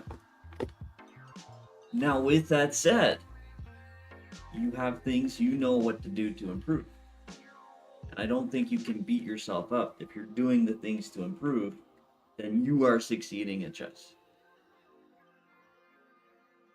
If you're spending an hour a day working on chess, you are succeeding at chess. Maybe not Magnus Carlsen level, then you got to spend a lot more time. If you're spending an hour a day, you're working on it, you're succeeding at chess. Okay. I'm gonna clip this all later and All just play it continuously in my house. So we should brace this. Pretty much, like, it's a tricky balance, but I do think ideally in chess improvement, you have to acknowledge how terrible you are, but not in a negative way. Right? Yeah. It's not in a self-deprecating way. It's just in like a reality way. That we all suck. We're all bad. I mean, you wanna have my own conversation about this? You wanna have? Yep, I really suck. You wanna have a moment like that? Let's do it. Okay, let's go back. When I took second, the World Youth Chess Championships under 12. Yeah. You want to know who I was on the podium with? Who are you on the podium with? First place, Wei Yi. Okay. Now rated, I think, over 2750. Third place, Jan Christoph Duda. Definitely over 2700. I can't remember if he's over 27. I don't think he's over 2750 right now. Okay. Second place, Caden Trove. Currently rated at 2480 FIDE. One of these things is not like the other. Some of the other people I played included Alexander Donchenko, over 2600. The next World Youth I played, the guy I took first place over is like 2750 now. Ervin Chithambrand. So like you can go through and you can do those comparisons, and I can look back at yes, I had my own successes, but I can look back at some of those people and be like, damn, like they're 2700 now. Where did it go wrong? But it's not about that, right? Because at the end of the day, as much as I want to compare that, like I'm happy with where I got, and I know I'm much happier in life by doing what I did and not being that person. Sure. Right? So you can sit there and be really down and be upset and feel like you should be better, but at the same time, like if you're enjoying and you're making good friends, like hopefully I do like my chess friends. And you know you're happy just with kind of the experiences you're having because of it, then it's a success. And you can still say, hey, I suck at chess, I could be a lot better, and still say, hey, but I'm overall successful. That's fair. At least that's how I see it. I'm crazy. I feel like I owe you money for this conversation. No. You're helping chat. We're in this together. We're in this together, chat. We're in this together. We need to acknowledge the suck so that we can improve from sucky to lucky. Chess fan NC says. I don't know if I'm playing very well in this game out. Well, to be fair, you've been doing a lot of other great work while this game is going on. Like we're still in it. We're on the end game right now.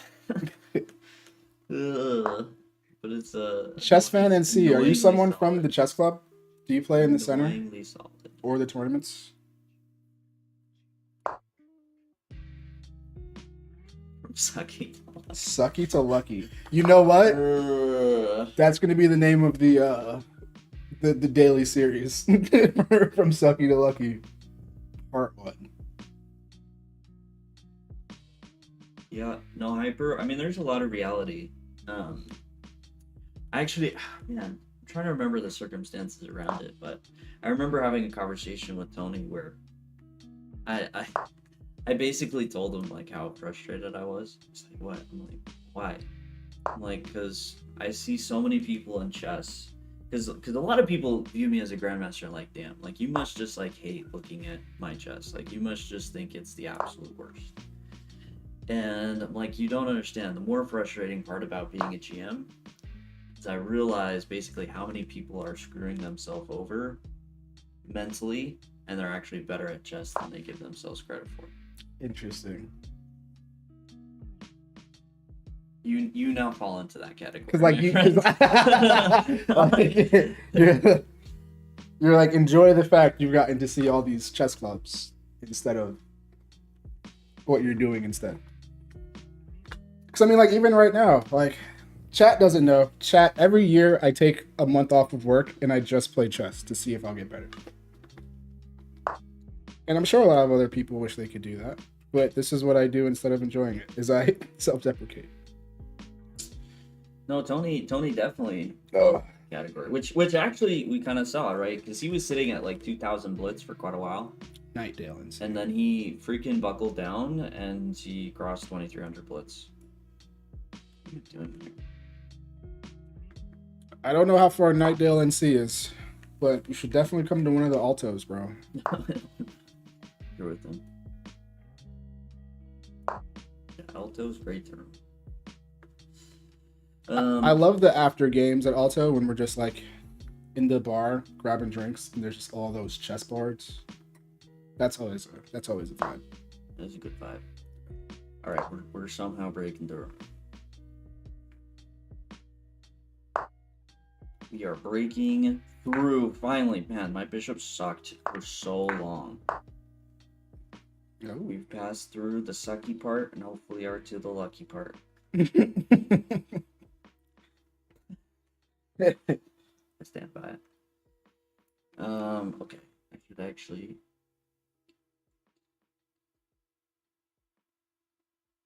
I don't. Chess fan, it is definitely one of the cooler parts of my job the last few years that I've taken advantage of. And I work night shift too, so it's just good to have a month off to just sleep like a normal person and remind people I'm still alive. I walk around with 1,200 chess ELO, knowing that's better than 90% of people walking around. There's other 7 or 8 people better at chess, probably head players or low-level experts. It's fair. So I had a friend who was like 1,600 that said he felt bad like coaching people in his neighborhood because the parents were paying. And I was like, you're 1,600. It's not going to be easy to find people much better than you for coaching in the neighborhood anyway. Restored. What do you bench? So my all-time is 375. One of my brothers got 400, but when I benched 375, I just knew when I did it that I was like, I don't ever want to get under a weight heavier than this. I got it, and it's on tape, so that's all that counts, and it looks really good. But my joints, I can tell I need to like get more serious about maintaining my joints if I'm going to lift weights for the long haul, so I'm chilling. So 375 is where we stopped. It's like 2 tiny Tonys, one in each hand. What What the heck? GG. 225 is solid. When I benched 225 the first time, I felt like such a unit. So, congrats, Caleb. Caleb the chess shark. He's a chess shark. That's what's up. Yeah, it was pretty good till knight f2. No, it's still fine. You have to go back knight e4. That's brutal. Just all fell apart. Wait, I could have taken. Okay, how was I breaking through? Bench pawns. I love it. Hello to you too, good sir. I wish we said that more. Good sir. Good sir. McChicken, how's it going? Yeah, okay, I'm breaking through. I don't know how I didn't think I was breaking through. But if you'll tell me the time and date of the meet, I might drive there from Nightdale. How much money and stuff though? Honestly, chess fan, your best bet, because it's hard for me to keep up with it, is just go to the Charlotte Chess Center's website. There's an events tab. And I think there's a extra one that says major events. Just click on that once a month. See what's going on. Because even with me being here and like post notifications on, it's hard for me to keep up with it too. That's your best bet. Mm. Good advice. Good advice. Yeah, the ratings are all outdated. That's true. On the Twitch page, I'm gonna update Oh, that. You. yeah.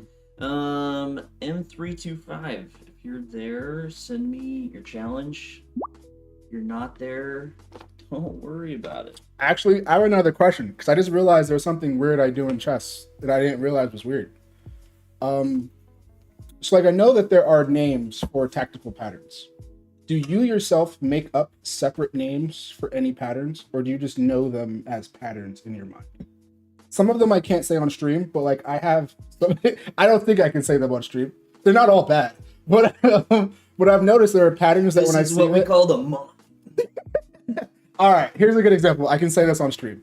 It's almost a back rank mate, but your queen has to take or put the king in check first, and it goes over one, and then you can go up in bank rank after you the capture with the chess.com rank. tactic. Yes, the chess.com tactic. I call that a pump fake because it's like it's almost like a shot, but you just gotta hit that one other thing first. Like, so like I call that a pump fake, and then I have like a lot of other names like that. Do you have anything like that, or do you just know the patterns? You just know the patterns. Just yeah. Interesting. I have so many of those names. But here's the thing, like even some of the names of like specific checkmates, Mhm. like I'm not the one that knows. Fair. Like a lot of that, I wonder if that's a youth thing too, just because it's a bit of like second language for you at this point. yeah, partially. I mean, I knew a lot more of them before, but I just over time it was just like, yeah, that's a checkmate. Yeah, that makes sense. Don't That you makes know what sense. the backhand through the door over the window checkmate is? I'm like, no, Like there's one I call a backslash because it's like a queen. The queen is checkmating the king, and it has pieces around it in the sense where it's hard to explain. If I could set it up, I would be able to show you. But yeah, I have just like random names for some things. I'm like, I know that's not the name, and there probably is a name for it, but this is what I've named it, so that's what I call it. I didn't hear from M326, so L3000G, if you're there, let me know. You can't say that word on Twitch, can you? That one I don't know. All right, so then I won't. I'll tell you what it is later, and you'll be like, "That's funny," but like it makes sense in my head. Chess fan says if it costs a lot of money, I can't go. Literally broke as a joke. Well, it would say it on Charlotte Chess Hunter's website. So, and honestly, not all of them are paid. Like some of them, you can just come chill. Especially the brewery nights. I would honestly drive for that. Absolutely. Okay, I had no idea on this one. Oh, interesting. But yeah, okay, it's gonna be hard to find because of the other term. It's Yeah. very similar. Yeah. All right, here we go. Worst hats are two. Wow, 2,000 exactly. Goodness gracious. Are these rated? No, Oh, I okay, will forever be $25.99. Bro Wait. probably names the windmill a windmill dunk. Actually, don't know that I've ever had a windmill puzzle yet, but if I get them enough, I would probably think of another name for it. But I'm dying to know what you were talking about. Caleb Chess. I mean, it sounds like there's a possibility we might meet or chat someday if you're a Chess Shark. So I will happily tell you because I think it's hilarious and it made Tony laugh too. And I didn't realize that other people weren't making up other names for patterns in their head this entire time. I didn't know that was a weird thing. Like, Yes, the brewing nights. Yeah, usually everyone's there. The brewing nights. oh, one I can say on stream. It's another chess.com tactic. I think the actual name is interposition, where it's like it's a back rank mate, but a bunch of pieces come and interpose before you actually get the mate. And I've just been calling that like a rake. Because you make the check and then like pieces fall down like leaves, and then you rake until you get the mate. The rake. Yeah, I'm like, yeah, that's the rake. Makes sense. Yeah, yeah. The rake. Yeah, that's the rake. Bro would just call it a rebound, alley-oop, windmill dunk. No, they're not all basketball related. They're not all basketball. Wait, why are you suggesting they would all be basketball? Yeah, Sora. Hey, yo. What's going on there? Posta, by the way, you should report for that. Double You're King's taking it. idiot. Oh, I love that. I'm gonna have to look up those brewery nights. Will everyone be there from Caden to Tony to Dina and you? I would say most of those names you've mentioned are at pretty much all of them. I've missed a handful. I think you only missed when you were sick. I don't know which ones Dina's missed, but Dina's been to everyone I've been to. So yeah, your odds are very high. Your odds are very high. Gunner, yeah, I do really like the Grunfeld. I did mix it up a little bit with C5 here.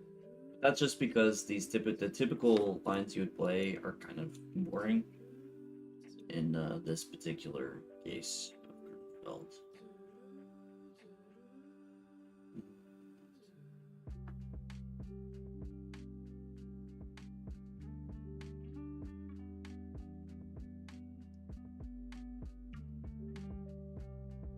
I was going to talk, but I wanted you to make your move first because I have a question. Okay. Okay. Why the Gruenfeld pawn over the King's Indian? Like, what is it about that pawn? More aggressive, more open. Yeah. King's Indians, it's attacking, but can also be very close attacking. I'm torn between knight b4 and d6. Sora says, I just thought it would be basketball stuff after the first name. Sure you did, pal. I think we're gonna. I'm just giving you a hard time. More fun. How do I find the motivation to learn an opening, man? Trying to learn a new opening has me exhausted trying to remember stuff. What opening are you learning that's exhausting you? That is fair. That's why I feel like that's why I spend most of my time with systems too, because it's like I feel like there's less to have to remember, as opposed to if you learn some of the more conventional openings. Don't learn the Roy Lopez. You don't want theory. Don't learn the Nightorf. But not like go for it. I feel like even with E4 in general, like I would learn a line, and then of course when you play online, you never see it, and then it's like I need to know what to do versus so many different things. Like E4 and Karo Khan lines are so much different than E4 or E5 positions, and then you get the like weird fianchetto stuff if you play E4, and I'm like, let me just play something where most things still sort of relate to each other. So different. Caleb, that's your name. You changed it as a joke, but there's a cooldown on changing your name. Oh, that was a joke. That's hilarious.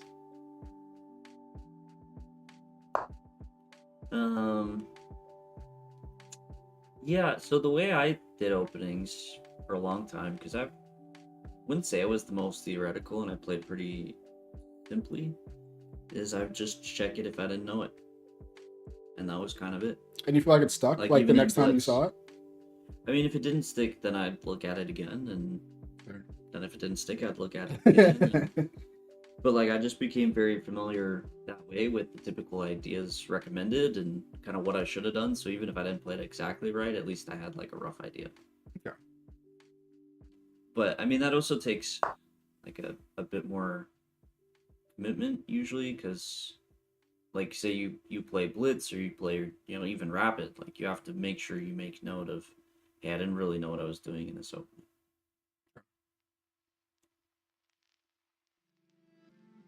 Going to try and checkmate it. Don't tell him. It's just between us. Just between us. I have no idea Checkmate. what the idea is, so love to see it. Checkmate.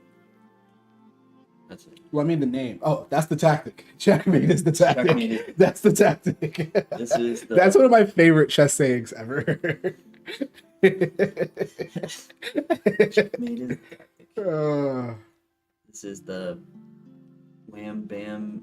So my understanding is he was saying if it doesn't stick, you wait until you're in that situation again, and then you make it stick. Because you see it until it does. Like, it probably won't stick the first time. And then maybe you'll have a name for it, because it's like, oh, this is that thing I keep forgetting. The alley-oop windmill between the legs slam dunk reverse. Opening of the LeBron James gambit. I'm gonna hit him. And we need to play chess like this, where every time Every time you get a tactic or like you win material, you have to name it. I'm down, and I have such an advantage on all of you guys already. You're already ahead of the I game. can't wait to tell you the one that I can't talk about. You're gonna laugh.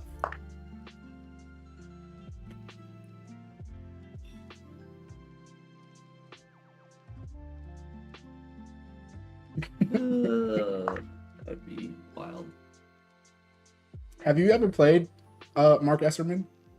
I have actually in tournament game even. Really? Oh, that's dope. Yeah, I don't remember the game, Hmm. but we did play. That's we drew. Nice.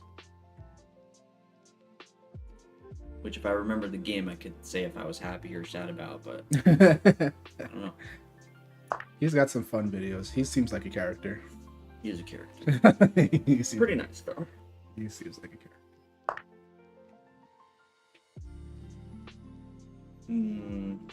Feel like I'm gonna get in another endgame here. So I like endgames, but it also go crazy. Hit him with the windmill between the legs. The Steph Curry variation of the Warriors Gambit. I don't know. I'm gonna play it and think later, or think more. Did anyone else use the term hope chess? Yeah, hope chess I'd say is a pretty common term. Yeah, for sure. A lot of times when I play, I'll just say straight up like, "Hey, this might not be the move, but you got to show me why." And I think it's the same thing. And sometimes they show me why, but sometimes they don't. I don't play hope chess. I play calculated risk chess. Fair. I respect that. This looks like hope chess. No, it's calculated risk.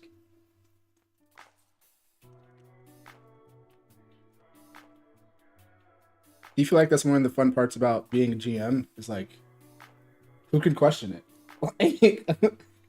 Not necessarily the questioning, but the fact that like kind of reach a point where, yeah, I'd say like I'm good enough at chess that I can get away with a lot of yes is pretty damn entertaining. That's fun. It seems fun.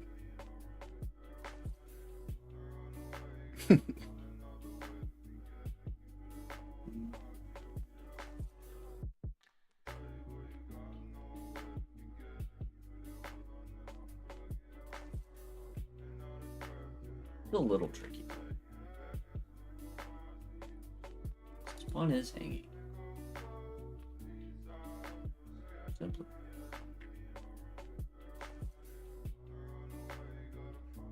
But I don't want to protect it. I want to just win.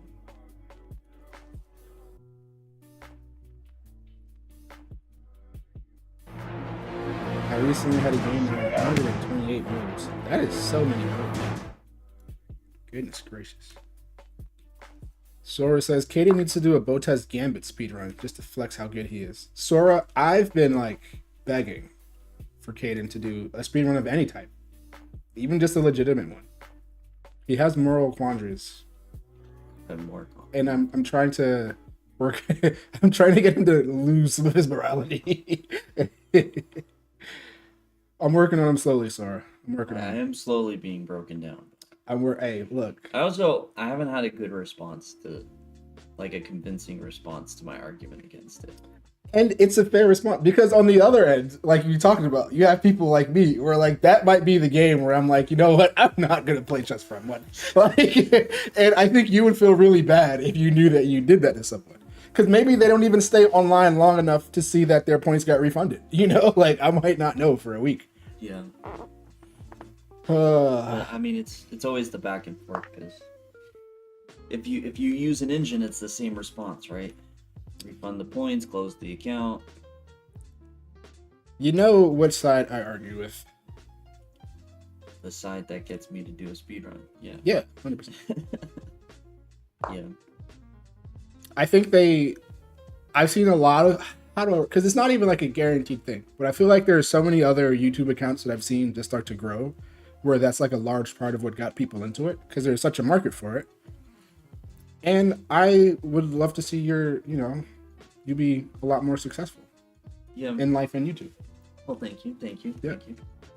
No, I think the best argument for it is just that basically the overall benefit of it is good, and the educational content, and it helps people, and that's positive. Did I tell you how I stopped being scared enough to play actual human beings? I used to be too scared to play humans, chat. I used to just only play chess against engines for like a year.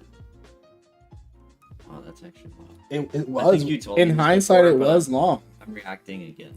And then it was like, there was a speed run. I won't say the name of any other channels while we're on this Oh channel. no, you can't. It's fine. You're allowed to say another channel is good and you like their content. Okay, fair. Not an issue. I don't love it though. But like the building habits speedrun on Chessbra, where it was they just play a simple opening and then they tune it as the elo gets better, and I was like, oh, I can do this, even though like tactically I can't do what they were doing, but it was like even in the openings where it was like I can get through an opening like this. That made me then say, okay, let's do that against people then, and that's when I started playing.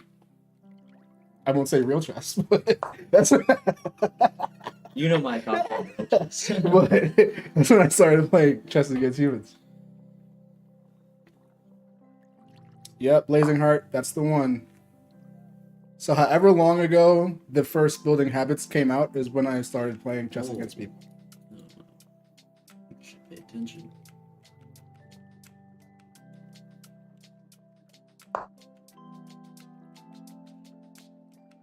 I think at this point, because I'm like really involved in this conversation, a lot of my goal in these games is not necessarily to win as much as just to like not lose. Honestly, this is probably top 5 most impressive things I've ever seen you do. Just Top five. top 5. It's up there. Like, it's like, because this is a 2000. Like, this is I don't know how I like, feel about it. this is a thoroughly impressive. Like, you keeping up with these conversations and keeping these games going.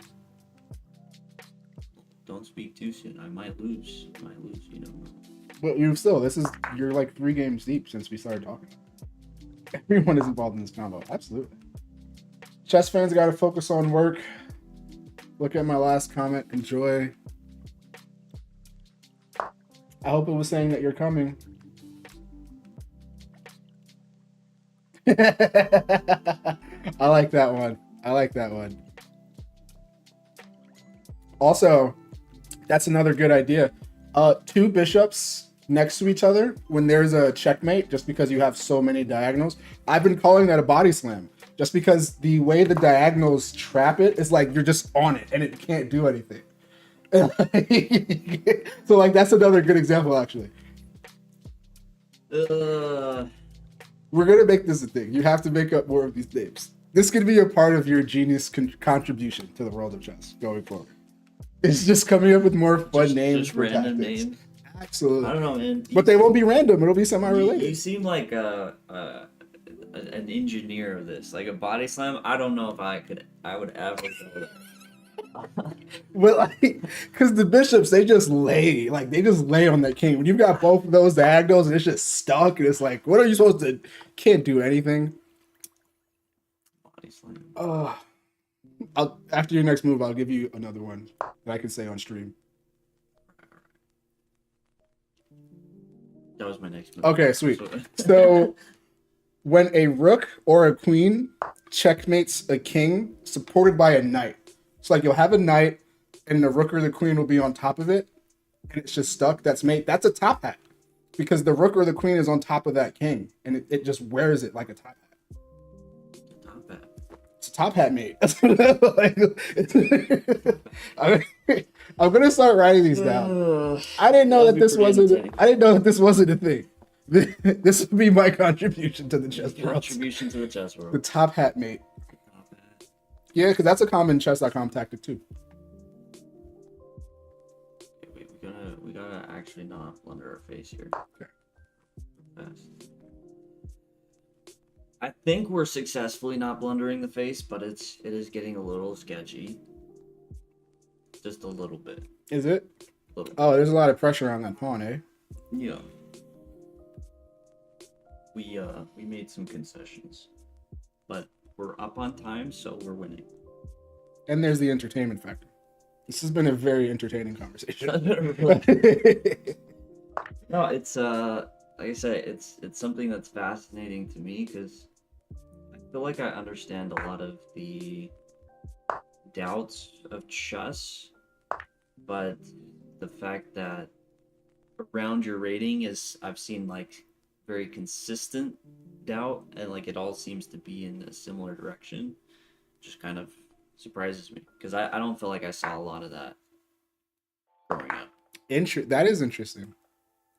That is interesting. Okay, somehow we're up a pawn. And if he takes my pawn, I take his pawn, so we're still up a pawn. Okay. We snuck it. Do you think we just spoke don't about lose. chess ratings the same way when you were growing up? No. Because I think that's probably a part of it too. It's like people aren't necessarily very kind to 1,000 rated chess players. Not that you have to be, but like, I definitely think that might be a part of it. I don't know if the way we speak about them has changed. Who's talking mean about you, Sean? Huh? Well, not about me. Point me in the like, direction. Come on. A lot of times, if people Let's get actually 'em. saw me, they wouldn't say things. But it's like just when you read like what people say about chess players, like at different ratings, and it's all silly, and the internet's a silly place to begin with. But I think that's definitely a part of it. Part of it, but like who? Because like I'm gonna tell you some reality. Like, if I blunder my face, you want to know who's gonna be making comments? The same people. Fair. Okay. It's not. That doesn't. I'm trying to think of rating. an actual example. All right, so I don't remember if they've changed because this is years ago. But I remember Amon used to always say that like you're not considered a chess player until you're 1500. Anything under 1500, you're not a chess player. Oh, so my whole real chess player thing, does that bug you? It doesn't bug me. I consider it a failure of the English language, but it doesn't bug me because you're not necessarily saying anything bad. Like saying someone's not a real chess player, it has a negative connotation with it, but like you saying real chess is like different. But no, it doesn't. I think that you're not using English correctly.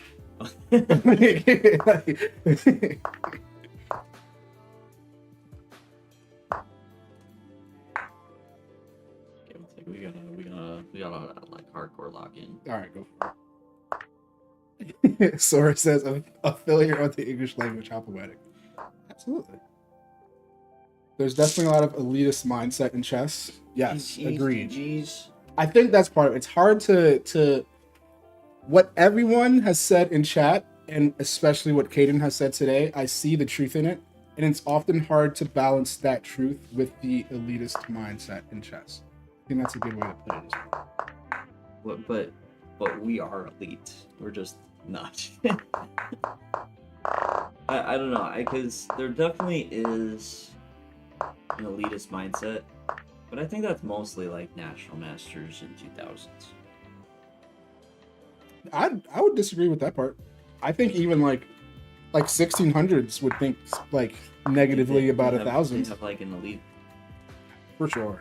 But okay, when you say negative, like what do you mean? Like, because there's some reality at the same time. Like a 1600 should always like beat a 1000. Which is true. Which is right. So how do you distinguish between elitist mindset and like just reality? The words that you put behind it. Okay. So like when I play one of my friends who isn't consistently involved in chess, I always will consistently beat them. But I also speak well about what they do well during the game, and I'm not like rubbing it in any sense whatsoever. And so I think it's the way that you express it. Okay, so don't rub it in. Rub one out, don't rub it in. Like that's a good way to put it. I have no further notes. So like I have a friend who, you'll find this crazy, I don't look at the board for the first 10 moves that we play. Like you play blind for 10 moves, yeah, and I can keep up with it for 10 moves.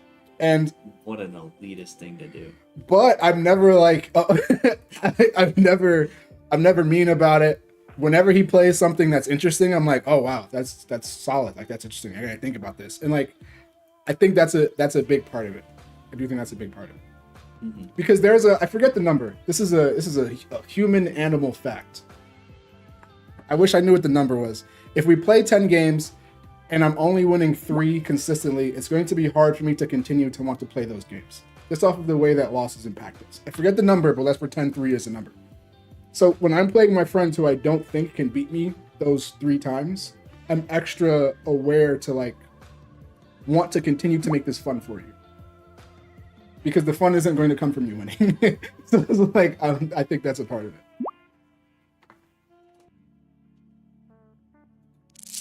Heck, a 1,000 clowns and a 500 rated player. Yeah, absolutely. Like, yeah, for sure.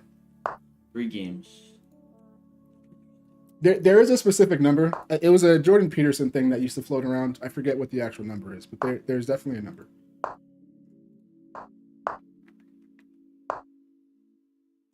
Yeah. So, but do you feel okay? So, in your current situation, do you feel like this sort of elitist mindset comes more from the community or online? Because I'm fully fine with you calling out someone in the community right now by name. It would be hard to say because I think my appearance makes it hard for people in real life to want to say negative things to me. So like, if I had a different aesthetic, I think I'd hear it more in real life. So I can't make that. I'm not the person to ask that question. All right. Yeah, the chess should speak for itself. Actually, top tier quote, not gonna lie. Even if Hans isn't your favorite person, I think there's a lot of reality to that. Part of me still feels like Hans. Part of me still feels bad. Like, I'm like, part of me still feels bad. I wish him nothing but the best. It sucks because he's never gonna live this down. It'll always be a thing with him. I think I have more sympathy for Hans than the average. Okay. So here's the thing. I'm one, in the simplest terms, that thinks Hans was wronged. But I still think he's a bit of a donut sometimes. Fair. And the most recent example is this whole lie detector stuff. Right. Dubov was very disrespectful. That was just uncalled for. Like, even if you don't like someone, come on. Like, there should be enough chess respect that you can still be a decent person and still be respectful, even with someone you don't like. So correct me if I'm wrong. The whole circumstance. My understanding was I don't know. I read something along the lines of Dubov was asking Hans to essentially finance the majority, like the lion's share of his travel, and Hans was like, "Well, I'm not doing this. If that's the case, then we're not going to do it anymore." Is there something else there that I missed? Well, yeah. So supposedly that was the case, but when Hans first talked about it, he just said he wasn't doing it without really that explanation. And so, I don't know, right? Like, because if he had just included like the explanation from the beginning, it sounds a lot better. But he definitely shoots himself in the foot by just saying, "I was disrespected. I'm not going to do this." And so there are a lot of things like that I think, like, if Hans had a PR person, right, which and Hans, listens to them, call me. I got you. I feel like we'd view him very differently, because there are certain aspects like he's mistreated. Like, and I've also thought, like, you skipped our game. This isn't a good faith sit down. If this was someone who, like, I think actually kind of enjoys my presence to be able to enjoy this. Like when Levon Aronian did his lie detector test, I'm like, these guys are having fun. They like each other. If someone who was in that same situation offered Hans that, and then he said no, then I would think different. But like, if it's someone who I think barely likes me and you probably want to troll a bit and make me look a bit silly, I also wouldn't want to be in a situation like that. So, yes, however, the lie detector was Hans's idea to begin with. With Dubov? Like, okay. that was that like the convincing aspect to get him on board. Okay. But yeah, it's Then I don't know why he suggested that idea. You should work with the people who you want to spend time with. I don't know why they didn't just do it there. Like, how that wasn't planned to, okay, we finish event, all right, we turn around and do lie detector test. I don't understand that. Maybe I'm not competent in the ways of the lie detector, and they need a lie detector grandmaster because lie detectorism is also elite. But yeah, that to me is just strange. Like, why not just make it happen right then and there? It's very confusing. That's fair. Also, that is one of my favorite thing in all of sports right now. That's been happening. Are these lie detector tests? They're very entertaining. Big fan of. I think I'm gonna be boring. Just try and trade.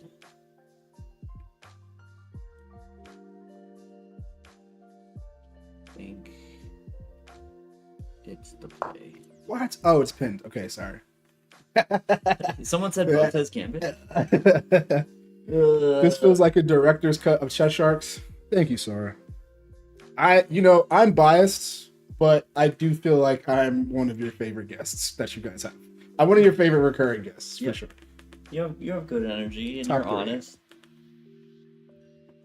Like, the amount of people that I could say, hey, you seem to be struggling with the mental side of chess. Why the F is that? I feel like a lot of people would kind of patch. Really? Yeah. Maybe it's because of the elitism, they're... No, I'm joking. No, it's sort of a... No, I'm gonna keep talking. I don't know what I'm pretending else. Otherwise. But I think this is an overall... Lim, it is the queue. The queue is run through Twitch, by the way. So unfortunately, you do have to go over there. There's no way to connect it to both. But no, I feel like a lot of people are ashamed to be insecure. I think it helps that I have another thing that I do. I think that helps because a lot of these things don't also apply in the gym. So I don't mind it. Because like on the other side, when I meet larger people in the gym who are like, I just feel like everyone's judging me for like not being good at this thing. I feel like I respond in the way that you respond in a lot of these chess talks. Mm-hmm. So I think that helps me not mind being vulnerable. Because who can beat me in chess and also bench more than me? Like, it's a very short list.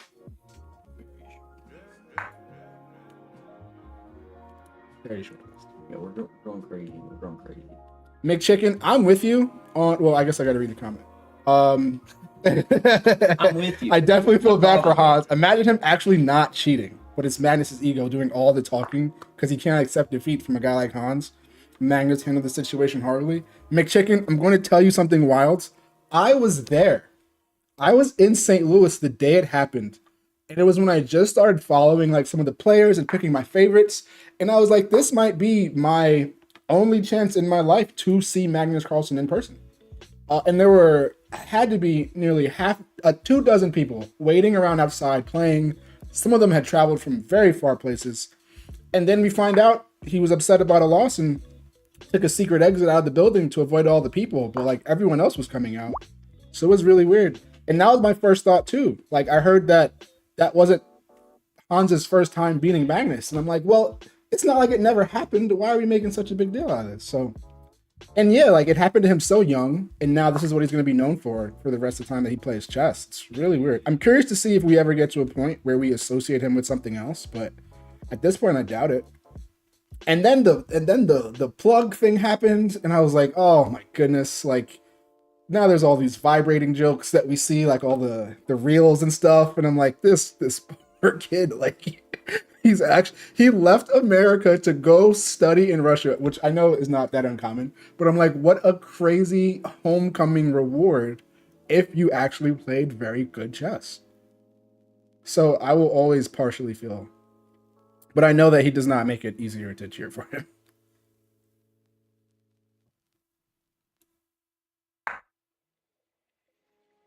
Right, don't give move suggestions. Queen c4 is interesting though. Goon. You like chess because it allows you to have a common language with your kids. That's a crazy name.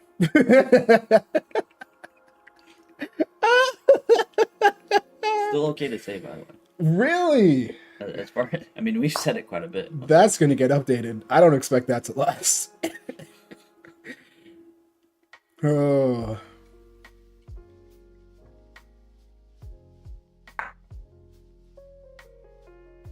I love what we can and can't say on this website.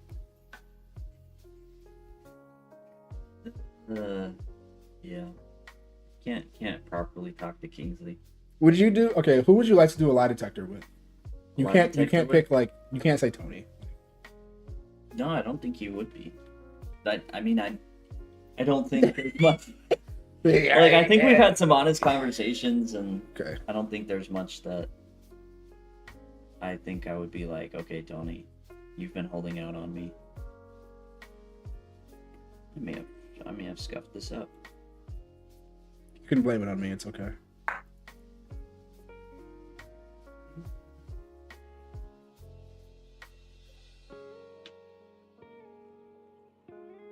Crazy. Honestly, I think Hans is a good candidate. It'd be Fair. interesting to do Kramnik. I would watch that. Like, I think Kramnik would be a very interesting one because I personally am kind of at the point where I believe a lot of what he's doing is kind of BS, and just because he doesn't like chess.com, and it's a very targeted attack Interesting. labeled as this fair play. That's fair. Lim Sweat says, "Did you see Hans leave the building?" No, we did not. Hans also did not leave like the front entrance, but we got to meet Wesley So. He came out, he shook hands, he took pictures, and Fabi was there. He did the same thing too. Okay.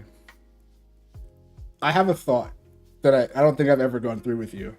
Okay. That I think we can go through on stream. And it's about Kramnik. So I'm curious to see how you feel about it. I'm not saying I'm correct. It's just that it's a thought. I think of him as a vigilante in the sense of vigilantes claim to have a good case, but when we have vigilantes that don't necessarily have that structure and checks and balances, you can hurt a lot of people who didn't do anything wrong. Like, even Batman, not my favorite superhero, where I'm like, this is just a dude. Like, someone probably offered him $100 to stand here. You don't have to cripple him. But I understand the concept of wanting to keep a city safe. I think in a weird way, that's what allegedly, if Kramnik's intentions are what he says, I feel like that's what was coming from it. It's just like, hey, no one's doing anything about this thing, and I need to clean up my city because I love Gotham so much and I can't let this happen to it. And then he's just kneecapping a lot of the wrong people, and like, in a sense. But I also, it's true that I won't say no one's doing anything about it. But I forget who said it first. A lot of the people who are actually cheating are just doing it for a move or two. And those people probably won't get caught. And I definitely understand that aspect of it. So I think of him as like an early vigilante, where it's like, we need a task force and no one else is doing it. So I'm going to do it. And you know what? I'm probably going to pick up some of the wrong people. But when I'm right, I'll probably be right. And if I cripple enough of these people, I might scare some of you guys out of doing this. Yeah, but the problem is he's kneecapping everybody. Fair, you know. Old lady, boom. He's like the worst person, boom. The worst of Batman. Like, he is like if someone could just call Batman and be like, hey, there's a suspicious character, no further questions needed. Like, I'm there. Like, don't chill out. But so I get that part. Yeah, it's like if Batman Begins. He's kind of Ra's al Ghul. Okay. Ra's sits back and says the whole town is effed. We just need to let it tear itself apart. Right? Right. I see Kramnik more like that. Okay. Where he's just like, chess.com is effed. Just the whole thing needs to. Just want to watch it burn. Yeah. And he just wants to watch the whole thing burn. Yeah, I can see that too. Because if it was just about fair play, he should be bringing up people on Lee Chess too. Because like Very fair. let's be real. Very yeah. Like what? Like if title people are cheating on chess.com, like they're doing it on Lichess, and you might think Lichess is better, but I mean, he singled out Gotham. That's a good point. That's a very good point. Did we come back? We're trying. We're trying to work some end games magic. Some elite team magic.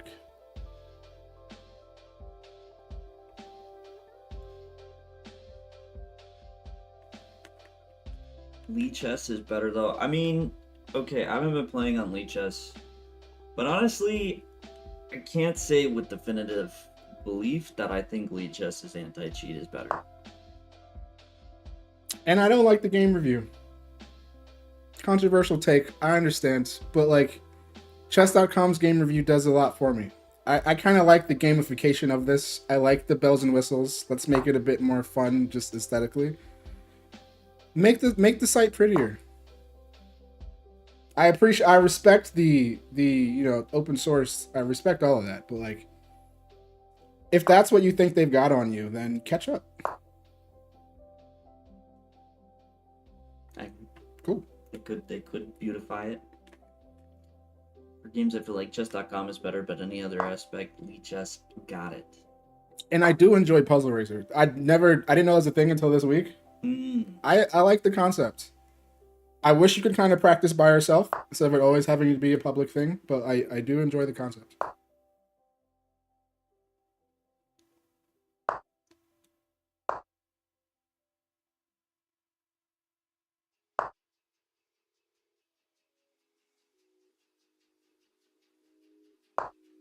Zlatan gets me. Thank you, Zlatan. Zlatan also does not like their game review.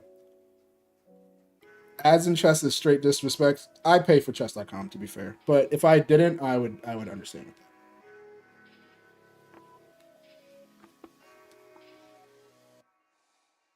that.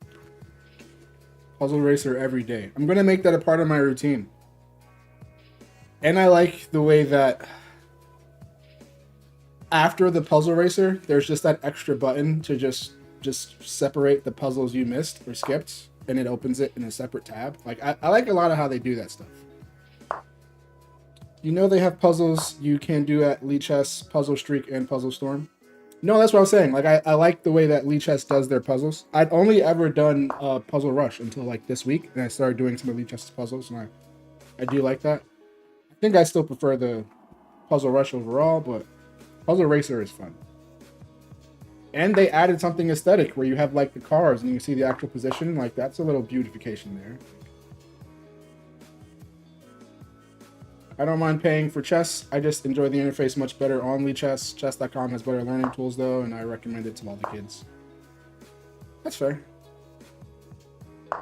I used to look at a lot of their lessons and stuff too, but it's been a while since I stopped looking at the lessons they have on chess.com. Unless I like know the content creator and then I'm like, all right, let me view it so that it, looks good. Hey, I missed the comeback. That's wild. Good stuff. We locked in. Lichess has a way better tournament system. I've never played an online tournament, but I will take your word for it. Do you do those often? Lichess tournaments? Yeah, well, online tournaments in general. Yeah. Okay. Sometimes. Are you allowed to play on Lichess? We tend to avoid it on stream. Okay, makes sense.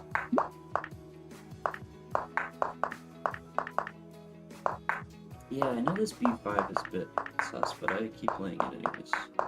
Lichess Studies is way much better. I do like the studies, because for a while when I started playing tournament games, I would upload them into the Lichess Studies, and I'm like, why can't I just do this on as easily on chess.com? So definitely give them credit for the studies. Don't Cry Wolf, what's up? Don't Cry Wolf. I like that name. Man, I'm actually I got too fancy. I should just. No wait. I think around here is when you said I'm going to be boring too. Oh, King F8, Queen F7. Well, I was going to be boring, and then I decided to mean, this looks like I should just be checkmating him. Like, all my pieces are somewhat open.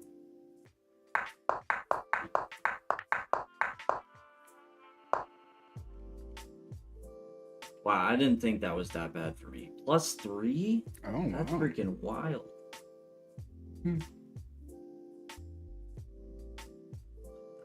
GG's. That's the longest he survived against the GM. Great fight, Joseph. I've never survived that long against Gaten.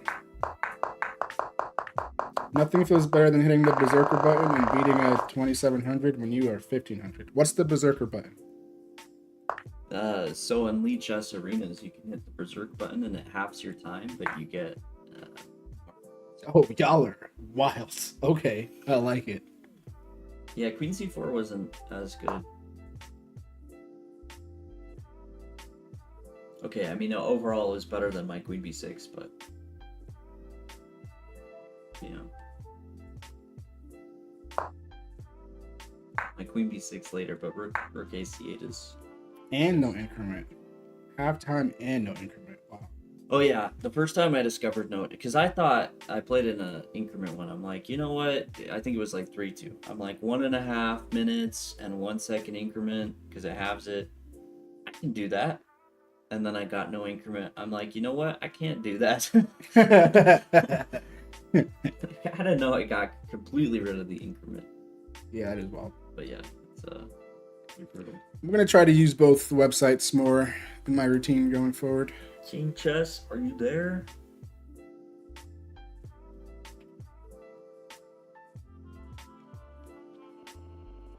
Yeah. No, the Berserk, you definitely get punished if it's an increment of time control. Because it's one thing to lose half your time, but to lose the increment entirely. Alright, King Chess. I think I have time for 1 or 2 more. Oh, it is almost time for dinner. It's almost Man, time. we've just been chatting. I didn't even realize. I'm glad I did my puzzles before I got here. You want to see what I did today? I've got numbers. Sorry that this doesn't go on chat. Another thing I realized I did and a lot of other people don't do is I log my chess workouts, like pretty detailed. So that's been fun. And I do have another question for when you start playing again, so I can help you, your opponents. That's interesting. This This actually reminds me a lot of Chess Dojo kind of has that as part of their program. I can see that. Like a lot of, you can log your stuff, you can say exactly what you did, you can put time, you can put when. And my favorite thing that I do is puzzles that I miss. Like I pick a favorite 2 or 3 puzzles that I missed that day. And when I wake up in the morning, I look at my favorite puzzles that I missed yesterday. Before I start doing my puzzles. Yeah. Oh, boost. Yeah, I enjoy that. It helped me in school. Good, this is Sean. I can't believe I can say that on the internet. Yes, I am. Goon can mean something else. I mean, once upon a time. The bad guy once and his upon goons. Once upon a You time. mean it like that. If someone told me like, "Hey, I'm the villain, and I've got my goon army with me," I'm gonna laugh. Like, I can't be scared anymore. Goon, thanks for being here with us, buddy. Thank you for the follows. How many calories you burn on a chess? I think he actually burns more calories playing Bullet than he does working out at this point. Because all right, you guys. This is another thing I gotta tell you guys. I've had a lot of chess hurdles to overcome to get to 1,000. And the first one was, I don't think you know this, I saw a sports psychologist about this issue. Like I actually paid someone, do you take insurance? They were like, not really. What would it cost? X amount. All right, I still want to sit with you. So my heart rate during chess games, you guys, even in a winning position, will sometimes be as high as if I was benching 375 pounds. Like my body will not tell the difference. And TMI, but now you know my secret. I only wear black when I play chess because of how much I know I'm going to sweat. Like my body cannot just relax and play chess. And the sports psychologist said that that's that way. Always. Now you'll never unsee it. Always. All the chess brewery events, all the tournaments, I wear the black hoodie or the black athletic looking thing. I only wear black. What's the heart rate? I've seen on my Apple Watch, I've seen 160. there are some times where one time at work, I don't even know if I can say this. I can say it. one time at work, we can say Goon. It's all free game now. I mean, for professional reasons. One time at work, I hooked myself up to the actual EKG machine and began to play 3-2 online because one of my buddies didn't believe me when I told him. And we did see 155 with a very rapid heart rate, like on the monitor, which in the hospital is not very far from what we actually would have to treat as sinus tachycardia. So like this is like an actual, it's affected me, I'll sweat. And there is science that says once your heart rate gets over 130s, 140s, your mentation is not the same. Like you can't actually think as deeply as you would if your heart rate was 90, 110, once it gets past 130.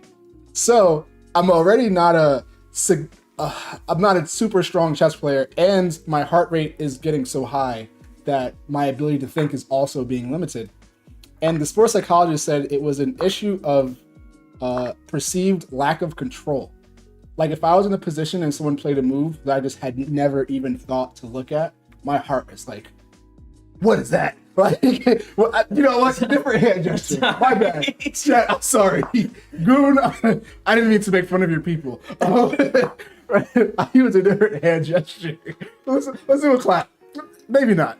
We'll just pick the heart rate number. But my heart rate would go crazy. I'll start sweating. I'm Can panicking. someone clip that, please? So yeah, that was another big thing that I've had to work through, man. And yeah, like they're not very far from panic attacks, but like it's not a panic attack because like I can just stop playing and it'll eventually stop. I can try and take deep breaths, but like if I'm playing a 3-2 game, how long do I have to actually take breaths? So Goon says you taking chess too seriously. I understand, because you know what does bother me when Kingsley says this is just a board game. And I always look at you because I'm like, how are you not offended or upset? Because I'm like, this is not just a board game. Like I will fight over that. It's just I don't believe it. pieces of plastic on a checkered board. I refuse to believe it. Blazing Heart says my heart rate goes higher during chess than riding an exercise bike. I'm with you, man.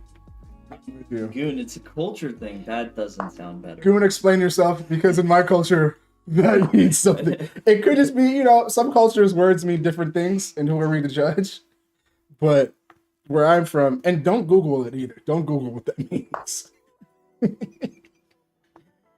Oh. No, I'm sure he's aware of the other meaning. Also, Goon, not offended. That was honestly one of the highlights of my day, was reading your name and being able to repeat it on the internet so often. Don't Cry Wolf says my aerobic threshold is like 140, so really 155 is zone 3 probably. Right, and here I am in zone 3, just sitting down with like a 10-year-old girl who doesn't care that she's destroying my autonomic nervous system.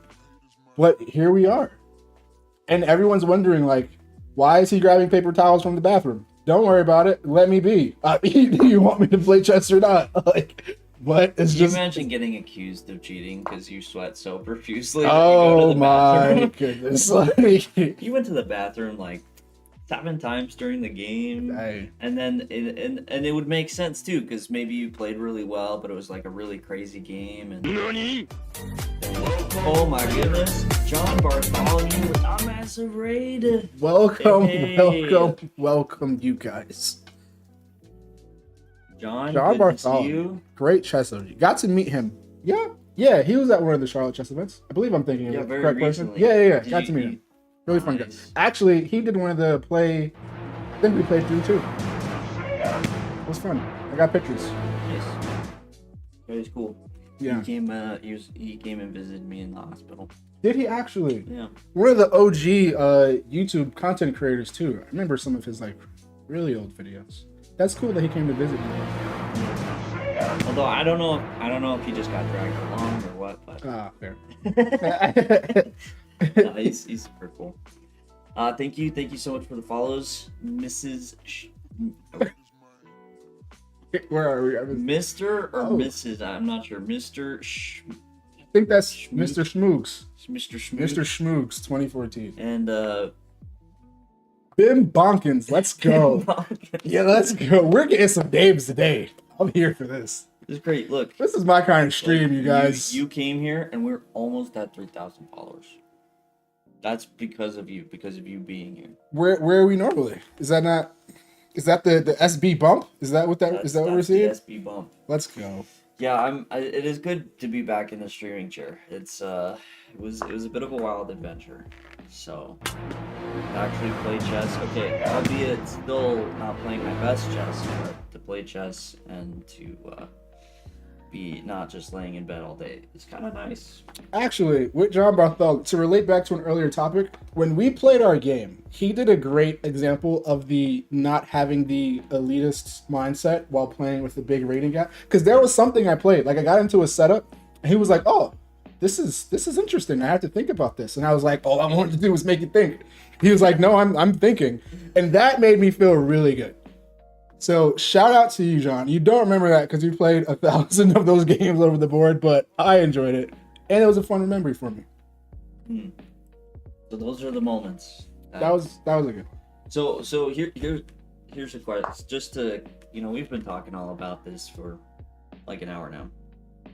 Do you remember the opening? It was, let's see. Was it your whole like D3, C3, E4? This is when I was playing Stonewall. You're stonewalling. Yeah, I stonewalled. Okay.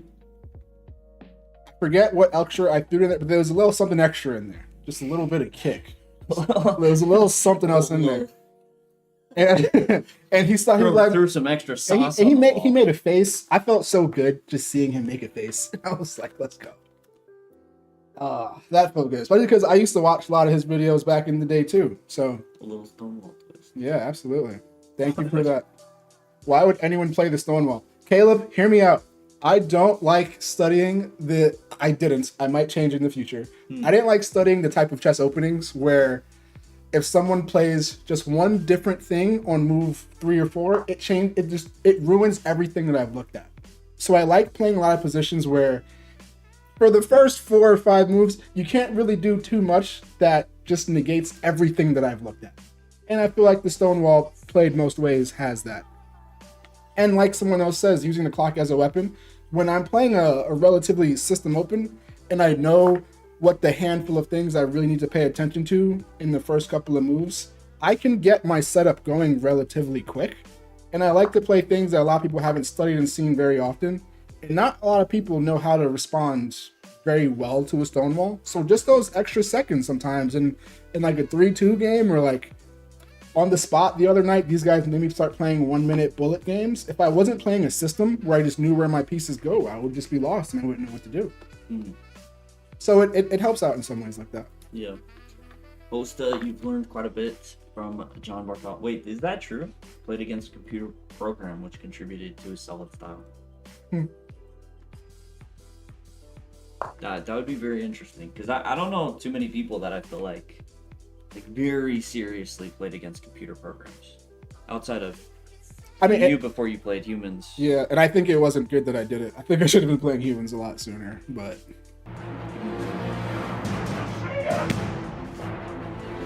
Why college? Pablo Kelly, thank you for the follows. To be fair, don't cry wolf. I am a beginner in a lot of senses, but when I started playing the Stonewall, I'd also still been playing for like 7 years already. So like, especially at my rating, a lot of people just don't know what to do when they would see that series of moves on the board. And also, I had this weird thing where for a long time, I would rather watch others play chess than play my own chess games. So I would sort of prioritize openings that had a speed run on YouTube. And I found a Stonewall speedrun that I enjoyed. So I felt like even if I wasn't playing a lot of chess that day, I could watch chess and it would be somewhat helpful because these are positions that I might see when I do start playing again. And I'd been switching openings every year. So that was last year's opening. I'm not currently playing it. So I miss it some days. Some days I don't.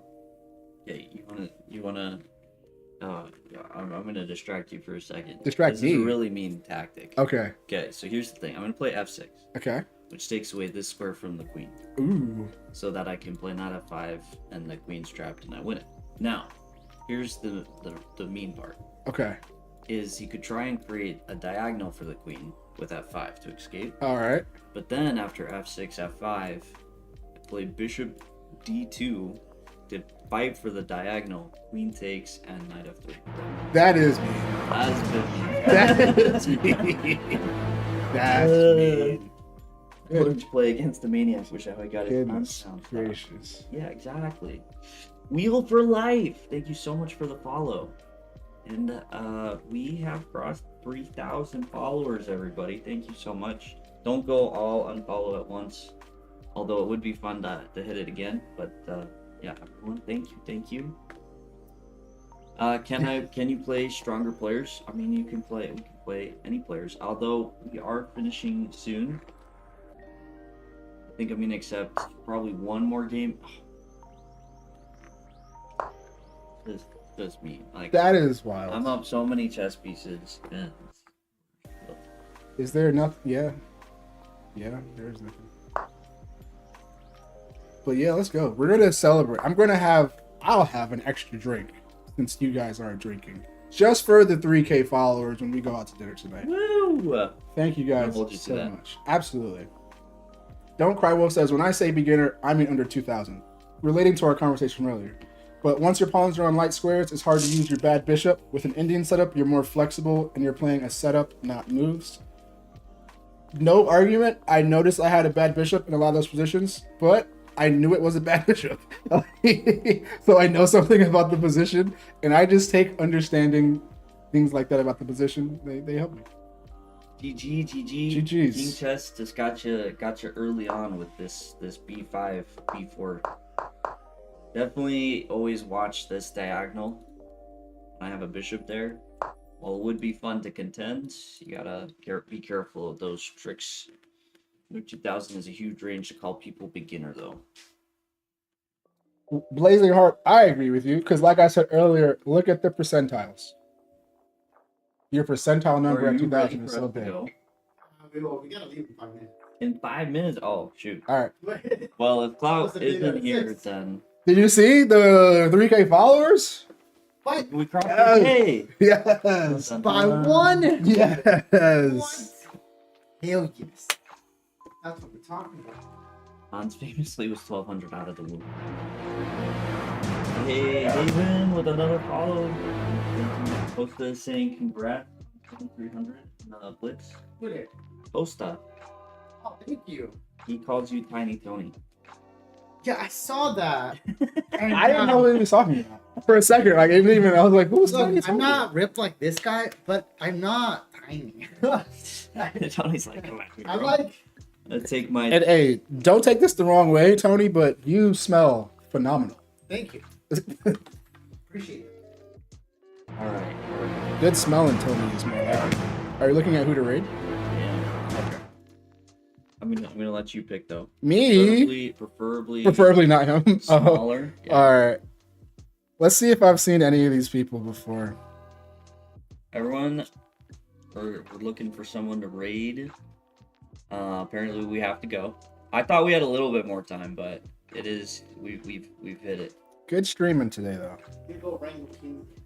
We were by proxy rated by them recently, so I wouldn't hate that. Yeah, I don't recognize any of these names, so I'd let you go for it. If I saw someone I knew. All right. What we can do this one.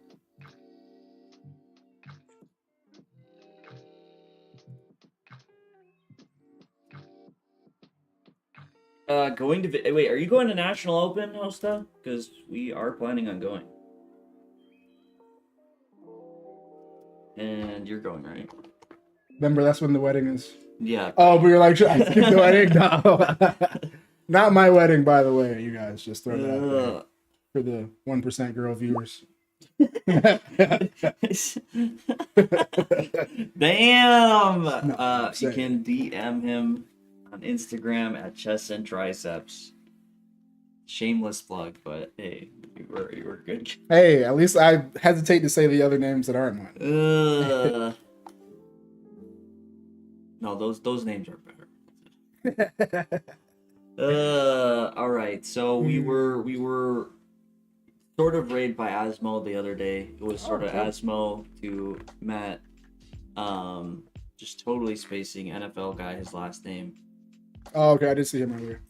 Totally spacing. Denver it. Broncos. Passed on. So Denver Broncos. So we're gonna send it over to Asmo. Everyone, thanks so much for being here. Many much appreciations. Many GGs. Close games actually. I definitely had to lock in quite a few times there. So thank you so much. We should be back streaming at some point. I'm not 100% sure, so make sure to hit the alerts and yeah. Also, let us know if you want to see Sean again. Please tell them I'm the best return guest. All right. Take care.